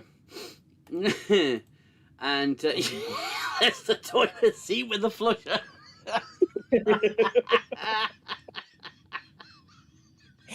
Oh. I don't know what they were thinking. What were they thinking? Seriously, what they were thinking? Oh, look at it. I know. It's a good toilet seat, though, I have to say. Oh my god. And you know, this episode technically takes place in 24 hours pretty much. So from her being on Bajor. I'm not joking. It's ship smashed to pieces, don't forget that. Yeah, ship smashed to pieces and all of that took 24 hours. What the hell? Oh, jeez. And then they have spotless. It doesn't even look bad at all. It No. looks like a straight out the showroom, doesn't it? Yep. Wow. Caleb decides he's going to... Here, this is my ideal standard toilet seat here. Brand new. Not touched. Not one interaction with any Klingons on this toilet seat. Oh my god, I'm surprised though, because as they're having their conversation, her and Caleb, she had a son. She's a lanthanite, so she's about 400 years old. She lived through the burn. It's probably her lips have become so lazy that she can't talk properly. But so she's she's a lanthanite. She's very old, and she had a son that died on one of the ships during the burn. The burn. Yeah. She says, "Oh, there's so many things I could have done differently." It's like, well, what to save his life? During the burn, what could you have done differently? Why are you blaming yourself, darling? Maybe not. You could have done maybe not auditions for this damn show. You could have done that as well. Yeah. So they put the fucking delta in everything. They put the delta everywhere. Look at this. The tile work. Why would you want to sit on this fucking bed? It's not even a fucking couch. I thought it was a couch. It's not even a couch. It's a goddamn tiled bench, but it's got deltas all over it. What the actual? And the delta has just become something that they put everywhere. And it's just so frustrating because I said on my video I've got a collection of 3D printed deltas. It's a nice display, to be fair. I think there's one new TrekCon badge on there, but it's a nice little display. But they just overuse it and put it everywhere. Why? I think they're being clever. They think they're being clever. Yeah, it's just like, oh, this is definition of Star Trek. We're going to show them how much we know about Star Trek. Look. And there you go. There you have it. And that is why it sucks. Right there. It'll pop up on your screen in a moment, Guna. This is why it sucks. This is why we're in the position that we're in now. Because of this wanker. Unbelievable, right? Yeah. How just two people in the whole world have destroyed two iconic franchises. Yeah. Isn't it? When it boils down, we boiled it down. Written by Gaia Violo, who has no fucking hardly any writing credits. Exactly, who's that? Created by Gaia Violo. Based upon Star Trek. Fuck off. Executive That's producer. Insulting. I actually find that insulting. I took a bunch of stills. Okay, so shall we do a producer count? Let's do a producer count. 3, 2, 1.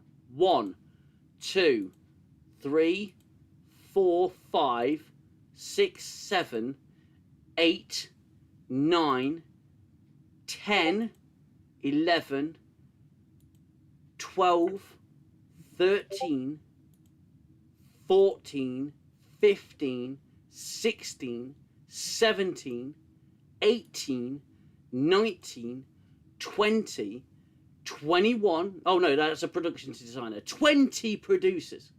Why? 20 producers.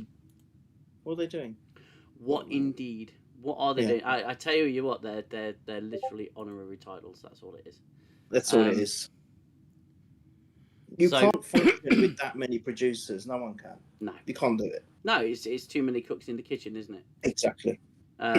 So yeah, we're at the end of that now. That's Academy. Oh my god, I think I burned some fat off there. I don't think I've laughed that much in a long time. Oh, that was. You were. I was. Oh my god, that was. Yeah. Jesus. Well done. Wow.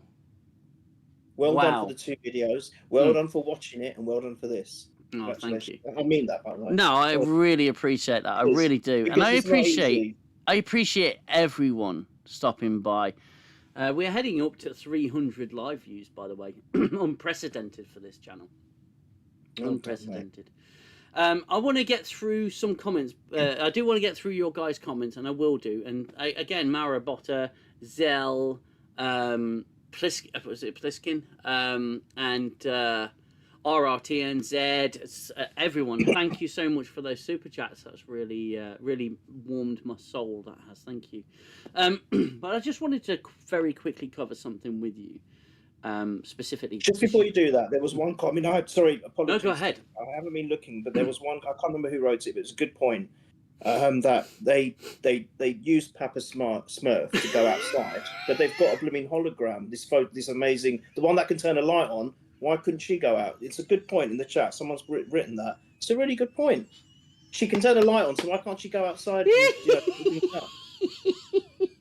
Oh, yeah, why can't she go outside? Yeah. Yeah. Yeah. Mm. Well, why can't they send one of the worker robots that's putting their fucking fires out? Yeah. We see them on the outside of the hull on Discovery all the time. Yep. Yep. They put zero fucking effort. They literally just create stuff on the fly and put it out there. I think that's what it is. I really believe it. You know, when you write a story, you have it already planned. You do a rough. I remember when I was learning English language, you have a rough plan, and then you kind of do a brief on the beginning, middle, and the end, just basics, utter crude basics. Yeah. But you have an idea of where you're going with it. I think these guys are writing line by line and thinking, right, what can we add next? And I honestly believe it, and that's why it's just a mess. They are scouring the encyclopedia of Star Trek. Without paying, because that's all it is. It's the encyclopedia is a reference point, and that's how they do it. They say, "Oh, what can we put in now to actually infer flies?" Okay, yeah, we'll just shove that in.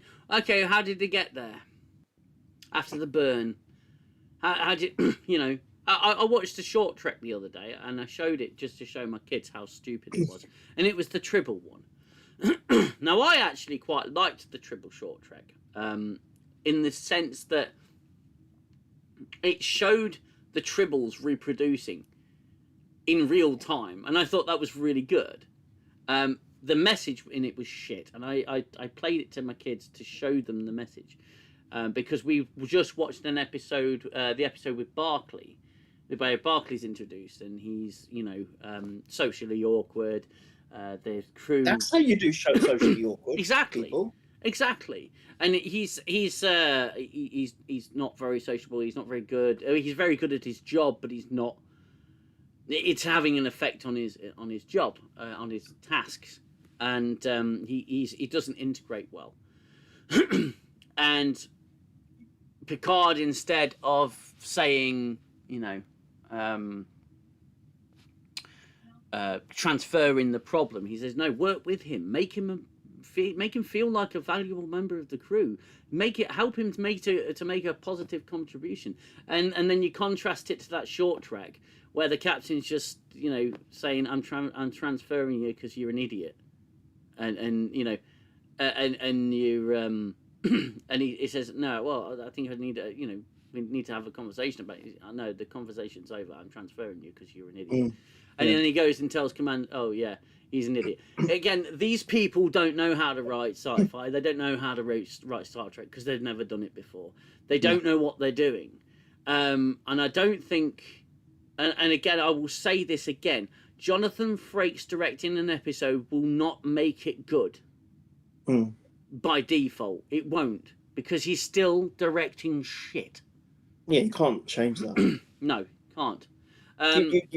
Sorry, you mentioned the way that they, you know, they did it with Barclay, and Picard has interjected and said, look, make him feel important. He did that also, if you remember, in Relics, when Scotty felt out of place and out of time. Yeah. And he was saying to Geordi, look, just, you know, try and make him feel that he's useful and contributing. And that was the biggest problem with it. That was a really good message in Relics. Yeah. Because it goes to show that, you know, and this is the biggest gripe I've had with. Sorry, I'm digressing. I will. No, you go ahead. Very, very quickly. This time jump is 1,000 years. 1,000 years. Yep. Yet that person, that thing, Jesus, whatever a poxy name is, I don't even want to say it, so I can't stand her. Suddenly becomes the savior, going forward 1,000 years. Scotty went forward 70 odd years, and he felt out of place. Captain Rachel Garrett went forward 20 odd years and they fell out of place. This is 1,000 years, a millennium, and yet they save everything because they're just so amazing. This is the biggest gripe I've had with it. I would have preferred it if they I had no problem with them doing that storyline, but what would have been nice, even though I hated the show, what would have been better is showing them being completely out of place and trying to find a place there. And her getting things well wrong because she's so out of time, you know, in a different world. because it would be a different world 1,000 years going forward. Of course it would. It'd be So- unrecognisable, and I think that's Sorry why. to interrupt, but No, it's all right. I think that's why they made the mistake that they did, and it's why it was a mistake, because they made Star Trek and they made the universe so goddamn unrecognisable. You didn't notice it. You couldn't connect with it on any kind of level. But also, I will say on this, was one final point on Academy. It's a point I made on my videos. All the kids save the day. The adults are useless. All the kids save the day in the first effing episode. Now, you start your characters on the back foot. You start them with little experience, little knowledge, not able to do much, getting them to work together. But they don't actually. The adults don't actually do anything. The adults are all useless at this point. It's the kids that save the day. From the very first episode, what have they got to learn? Aside from, I don't know, why have they even got to go to classes? If they already know all this stuff. They're already fully trained and experienced officers in the writer's eyes. So what's the point of the journey? Oh yeah, you've made it a teen drama. You didn't need to make it a teen drama. All you had to do is put children, 17-year-olds, into an institution, a military organisation, and have them grow and develop into fine young adults who start learning lessons taught to them by by their seniors, by their elders, by their their betters.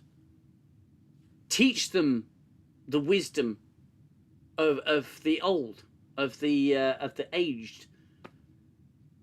No, because they know fucking best already. Because Kayla's been out on his own for 15 years. This is the point I was making earlier. Yeah, exactly. And we don't even know the background of a lot of these effing characters. No. You've not built anything. You've not world built at all.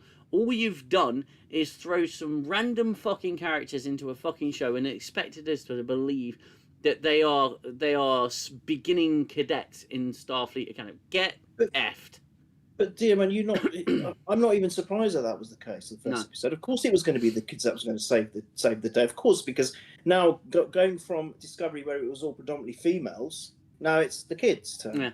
And this is why I loved Enterprise, because Enterprise, they actually fully qualified senior officers, but they were still learning on the fly. They were making mistakes. The ship was not perfect. They were making mistakes, and they were learning from them. These kids don't know their elbow from their thing, because you can't even shake someone's hand for starters, and another one needs like the taste of licorice salted com badges, right?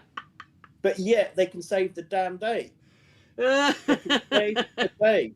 Because that's what we've got to show. We've got to showcase. Look how amazing. You're going to fall in love with these characters because look how amazing they all are.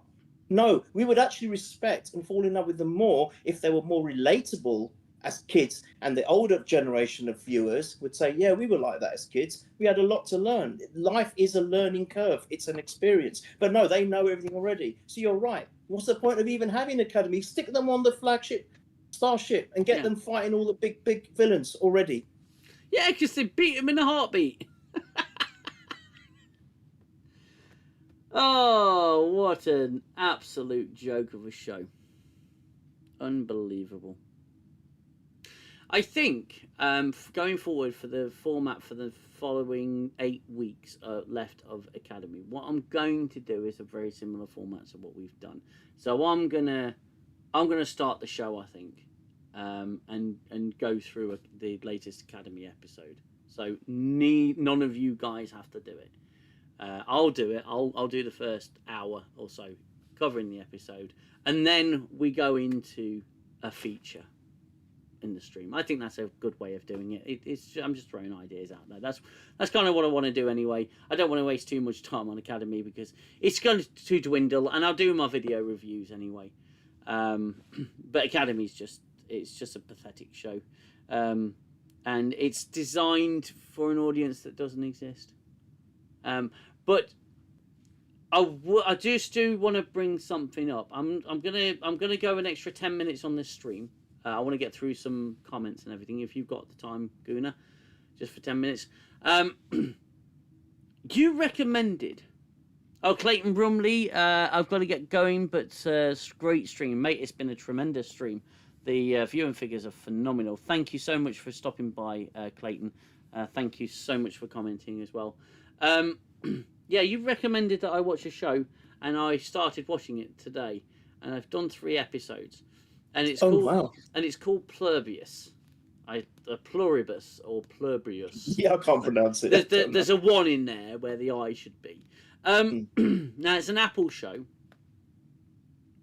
and you want to talk captivating science fiction. That's not even quite science fiction. It almost is, but it's not at the same time. It's an I'm not going to go into the story, okay? I'm not going to go into the plot points and anything, because I would recommend, it's the Danger Man recommends, at least for the first 3 episodes that I've seen. So far, what I've seen, I've absolutely loved. And there's just a few points, mate, I want to make, and I hope we align on this, because I think we will. Okay. Okay?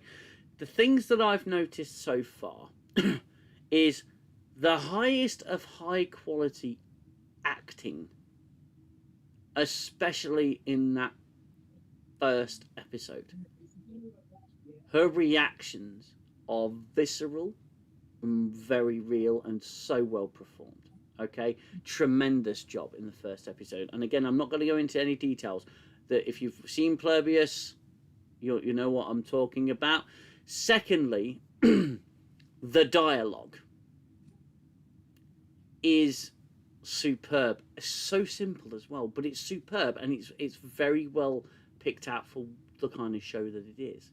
3, the intrigue is there from the very beginning. It's got you hooked. It's got you interested. What's going on? And 4, it respects people's intelligence enough to have the same effect that original classic Star Trek did, in which it gets you thinking for yourself and putting yourself in that position and thinking, okay, this is an interesting situation. What about this? What about that? What about this? And how...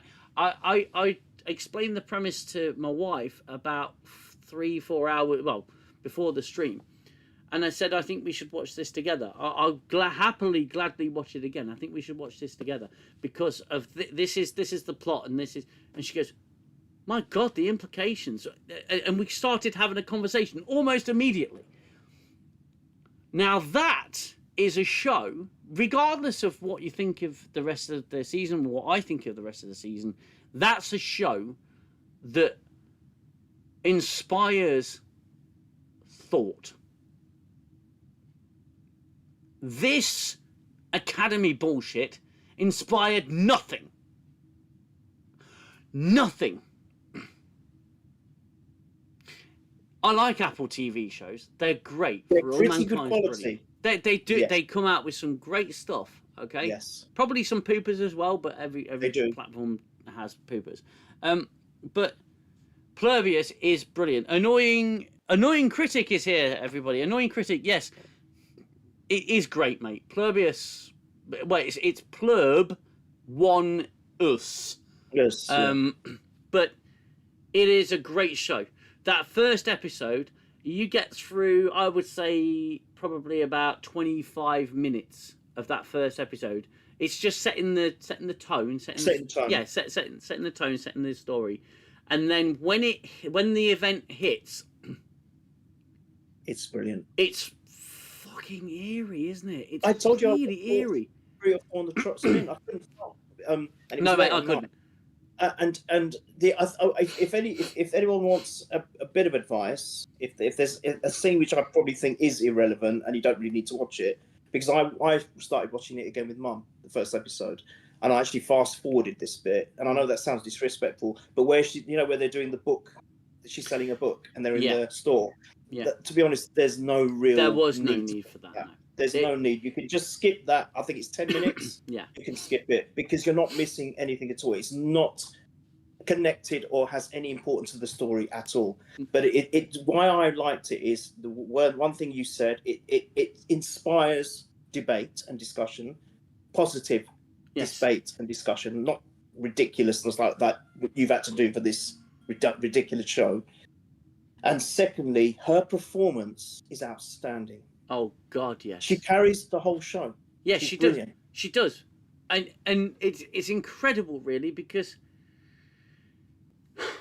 from what I've seen so far, 3 episodes in, her reactions would be my reactions, and you see the implications of her reactions, and realizing the consequences of those reactions, and then thinking, I'm very much alone. I'm very much isolated, and again, I'm trying not to. I'm trying not to spoil it. But again, those reactions to knowing that what's left that is unaffected actually isn't helpful. You know, the remaining ones aren't helpful. In fact, no, that's crazy. They're pretty much dicks. Crazy. Yeah, and it's mad, isn't it? So again, I'm not gonna ruin the premise. For All Mankind is brilliant. For All Mankind is probably the best sci-fi in the last 20 years. Wow, it's incredible. Guna, for the love of God, okay, I promise. Start it, because okay. again, like Plurbius, mate, you will not put it down. Please watch it. From me to you. You recommended Plurbius. I'm recommending For All Mankind. Yeah, Watch Nerd has been telling me for so long. Please do. Okay, and you guys out there, if you haven't You're seen... saying it's even more compelling than Expanse? Because I thought Expanse has been pretty damn good as well. I would say it's more inspiring. Wow, okay. Than The Expanse. The Expanse is dealing with 100 different issues of the outcome of you know, space travel and everything. But For All Mankind, it shows the struggle from the beginning to wherever we ended up, and it shows what might have been had we been humbled and lost. It's mate, seriously, just watch it. For All Mankind is amazing. Oh, the premise is the Russians that win the space race or something? Or yes. The first time It's a parallel universe. It's a different universe where the Russian or a different timeline where the Russians got to the moon first, and how much of a kick up the arse it gives the Americans to just go fucking surging. And instead of the space race essentially being won, the space race continues and just evolves and evolves and evolves over the decades. Oh, I can't wait then. All right, mate. You got sold. Seriously, yeah, absolutely, 100%. But I wanted to say thank you, Guna, because you recommended a show. Now, this community that I've got on this channel is very, very important to me. It's very close to my heart. Everyone in Discord. I don't spend enough time in Discord, and I do apologise to everybody for that. Life has been a bit busy lately, but I do try to get in there whenever I can. I do go on the voice chat. But if you aren't part of the Discord community, then please, it is free to join. There's a link in the description. Get your backsides into the Discord, because it's a great place to be, and it's a good way to get onto the show if that's what you wanted to do. But it's a great place to be. I've got a great community, and we all recommend TV shows to one another, and you know, we all recommend great sci-fi. And I want to talk, and the part of this show, I want to talk about great sci-fi, great science fiction. I don't want to talk about Academy. Academy's shit. It is shit. Kurtzman's a hack. Kurtzman is shit. He can't create anything. He's got zero creativity. He just steals from everything else. Okay, that's all he's good for. He cannot come. He doesn't have an original thought in his head or an original bone in his body. The current custodians of Star Trek have destroyed Star Trek. Star Trek in its 60th year is dead. Unfortunately, it's dead. However, we do have the memories, we do have the physical media, we do have the previous shows, we got the starships, the model kits, the action figures, the memorabilia, the memories of Star Trek when we were younger. But Star Trek is dead. It's a dead corpse, and basically Paramount are asking you to pay to come and see the dead corpse. Don't do it. Avoid Academy. Don't watch Academy. It's bad for the soul. You want to watch great sci-fi. I want to be the home that I want to be the channel that celebrates great sci-fi. That's what I want to do. So I will finish The Expanse. I will get through Plurbius. You will get through For All Mankind. For All Mankind. And Watch Nerd, if you're still watching. My lovely, my sweet angel, watch Plurbius if you haven't, because it is Guna's right. It is great. From what I've seen so far, it's phenomenal. I'm just going to spend a very quick few minutes just reading through some of the comments. Let me just adjust my camera so I'm not doing extreme close-ups. Do you mind if I'll carry on watching, but do you mind if I drop this? I've just got to do something. So before my friend. Before my mum goes to bed, sorry. Yeah. And then I'll cut the stream off in a minute anyway. So I want to say thank you so much for having me on briefly again. But thank you so much. I have not laughed at for ages. It was hilarious. It was just so hilarious. I'm so glad I've done that for you. So thank you very much. And you know that I need that. You know that I need that. So. I'm indebted for that. So thank you for that, and thank you for the chat, and thank you for this channel and the community. I've said it a million times. I will say it again a million times. It is an amazing community, and it's just full of wonderful people. And everyone that I've been in contact with has been so supportive, and no matter what we do or say. So it's incredible. So congratulations as well to you for actually having the foresight to think of doing this and evolving it to what it's become today. So. I'm honoured. So thank you for having me on. So I'm going to say goodbye, good night, have a lovely weekend all, and I will see you all soon. Thank you so much, Guna. Words mean so much. Thank you. Cheers, man. See you soon. See you soon. Bye. Bye. So thank you so much to Guna for coming on. It's been a pleasure having you all on tonight. I'm just going to catch back with a few comments. The USS Crapper, yes, absolutely. Let's see what else we got here. In First Contact, they said you could see cities on the moon from Earth. Probably in new moon phases you can. Let's see. Also, in Holly Hunter's defense, she speaks the way because she had hearing loss in one ear as a child. Yeah, absolutely, and none of it's an attack on Holly Hunter. It's more of a critique of the directors just saying, Holly, that didn't come across properly because she goes, and the line doesn't come through properly. So what do? You have a retake, yeah? You go, oh, I cut. Unfortunately, Holly, we didn't hear that. Could you perhaps say it a little bit clearer? Is it possible for you to say it a bit clearer? Is it possible for you to... Do you want us to change the dialogue? Is there some way that we can help you, assist you in getting this line out, whatever the line is? So yeah, not an attack on Holly Hunter. I've got nothing but respect for Holly Hunter. I've got nothing but respect for Paul Giamatti. They're actors doing a job, okay? They're paid performers. It's not an attack on the actors. It's more of an attack on Kurtzman and his hack team of talentless writers that write this detritus, absolute detritus. Eugene Roddenberry, how can he? I don't know, maybe a paycheck. Tawny is a producer. Yeah, Tawny Newsome. Fun to watch with a group.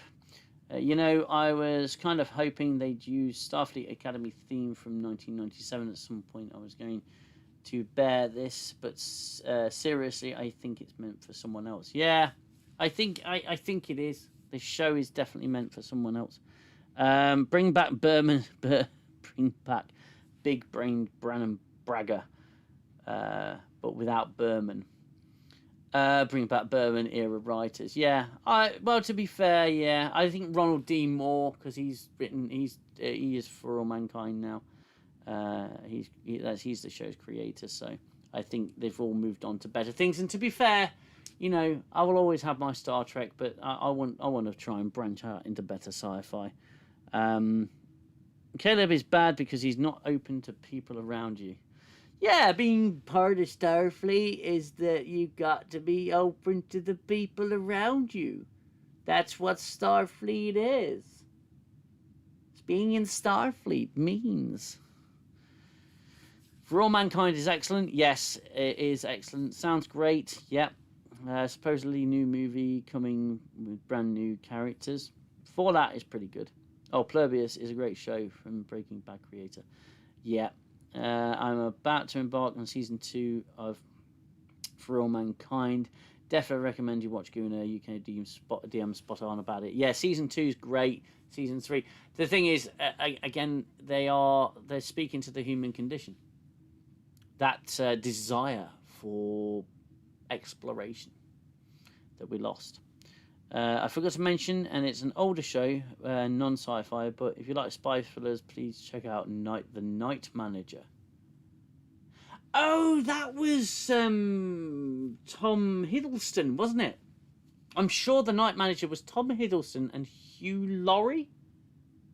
Is that the one you're talking about? Because yeah, that was really good. I don't think we finished it actually. We started it. It was actually quite creepy. Fun chat. Take care, Guna. Yeah, absolutely. Take care, my friend. I'm so sorry to everybody for losing my shit there. Yeah, super chats. Thank you, Maro Botta. You're a legend. You are an absolute legend. And Pliskin, thank you so much for that super chat. I am from the Bay Area.